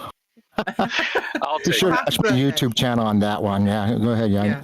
Happy birthday, Joachim. And guys, congratulations. Thank you very much. Thank you very much. That is Max Schnell at Motorsports coming home to the win in GT4. Joe? And finally, the open class saw Celtic Racing's number 62 bring home the victory there. Rodney Campbell starting and ending it with David Palmer doing duties in the middle of it. So let's start with Rodney, because you suddenly found yourself in the lead with what, like 1 or 2 laps to go? Two laps to go. Yeah, it was a bit of a surprise. We were sort of just sort of plugging away. We came out of our last pit stop about 20 seconds, 25 seconds down, and we chipped it away until it was down to about 16. But then I sort of, at that point, sort of backed off and said, well, unless they run into trouble, there's no way we're going to catch them in the last 5 minutes. And lo and behold, they must have been short on fuel, because they popped into the pits, and with 2 laps to go, we went by them. So it was a bit of a surprise, but it's racing, and we'll take it. Yeah, it is the first to the finish line. It's not the first to the finish line 2 laps prior. But exactly. David, it's always hard being the middle child, and you guys are running these open cars, which are just a little bit slower than the GT3s and just a little bit faster than the GT4s. So how did you deal with having not, as huge of a difference between those fastest and slowest classes and trying to deal with all that traffic?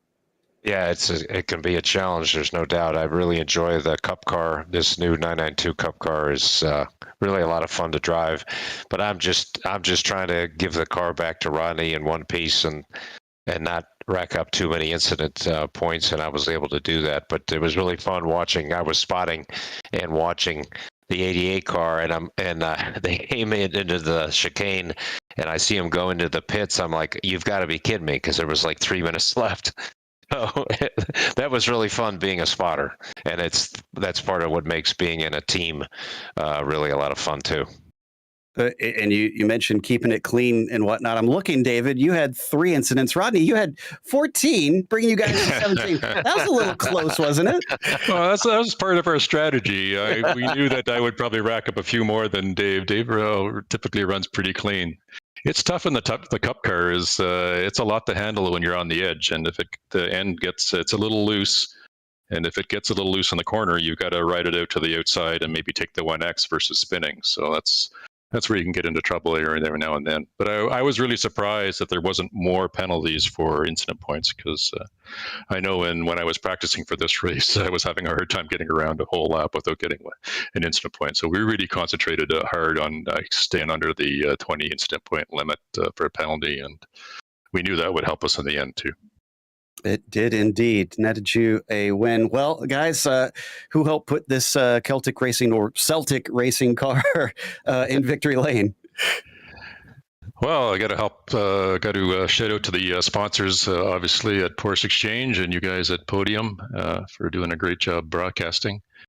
And I think I got to give a shout out to my wife as well for putting up with me on a Sunday afternoon, beautiful Sunday afternoon here in Kelowna, BC, where I am right now. Yeah, and I would do the same. Thanks to Porsche Exchange and to everyone at the PCA Sim Racing, and to my lovely wife Allison as well, who was we had to leave retirement party weekend a little bit early so I could get home to hop in the sim and drive with Rodney and Spa. So it was well worth. It makes it all worthwhile now. So really appreciate everyone that puts this on.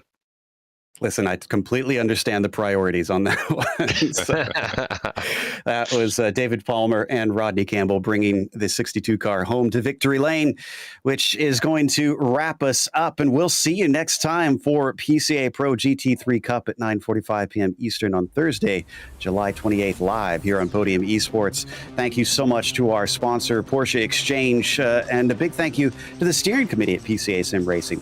Also, huge thanks to our team tonight, Rachel, Michael, Ryan, Cameron, and Dougie. Also, none of this is possible without those behind the scenes. Podium Esports, at Podium Esports, Ryan Bauer, Gary Sexton, and John Theodore. Thank you so much for watching today's broadcast of PCA Sim Racing presented by Porsche Exchange. I'm Joe Peak, and I'll see you on the track.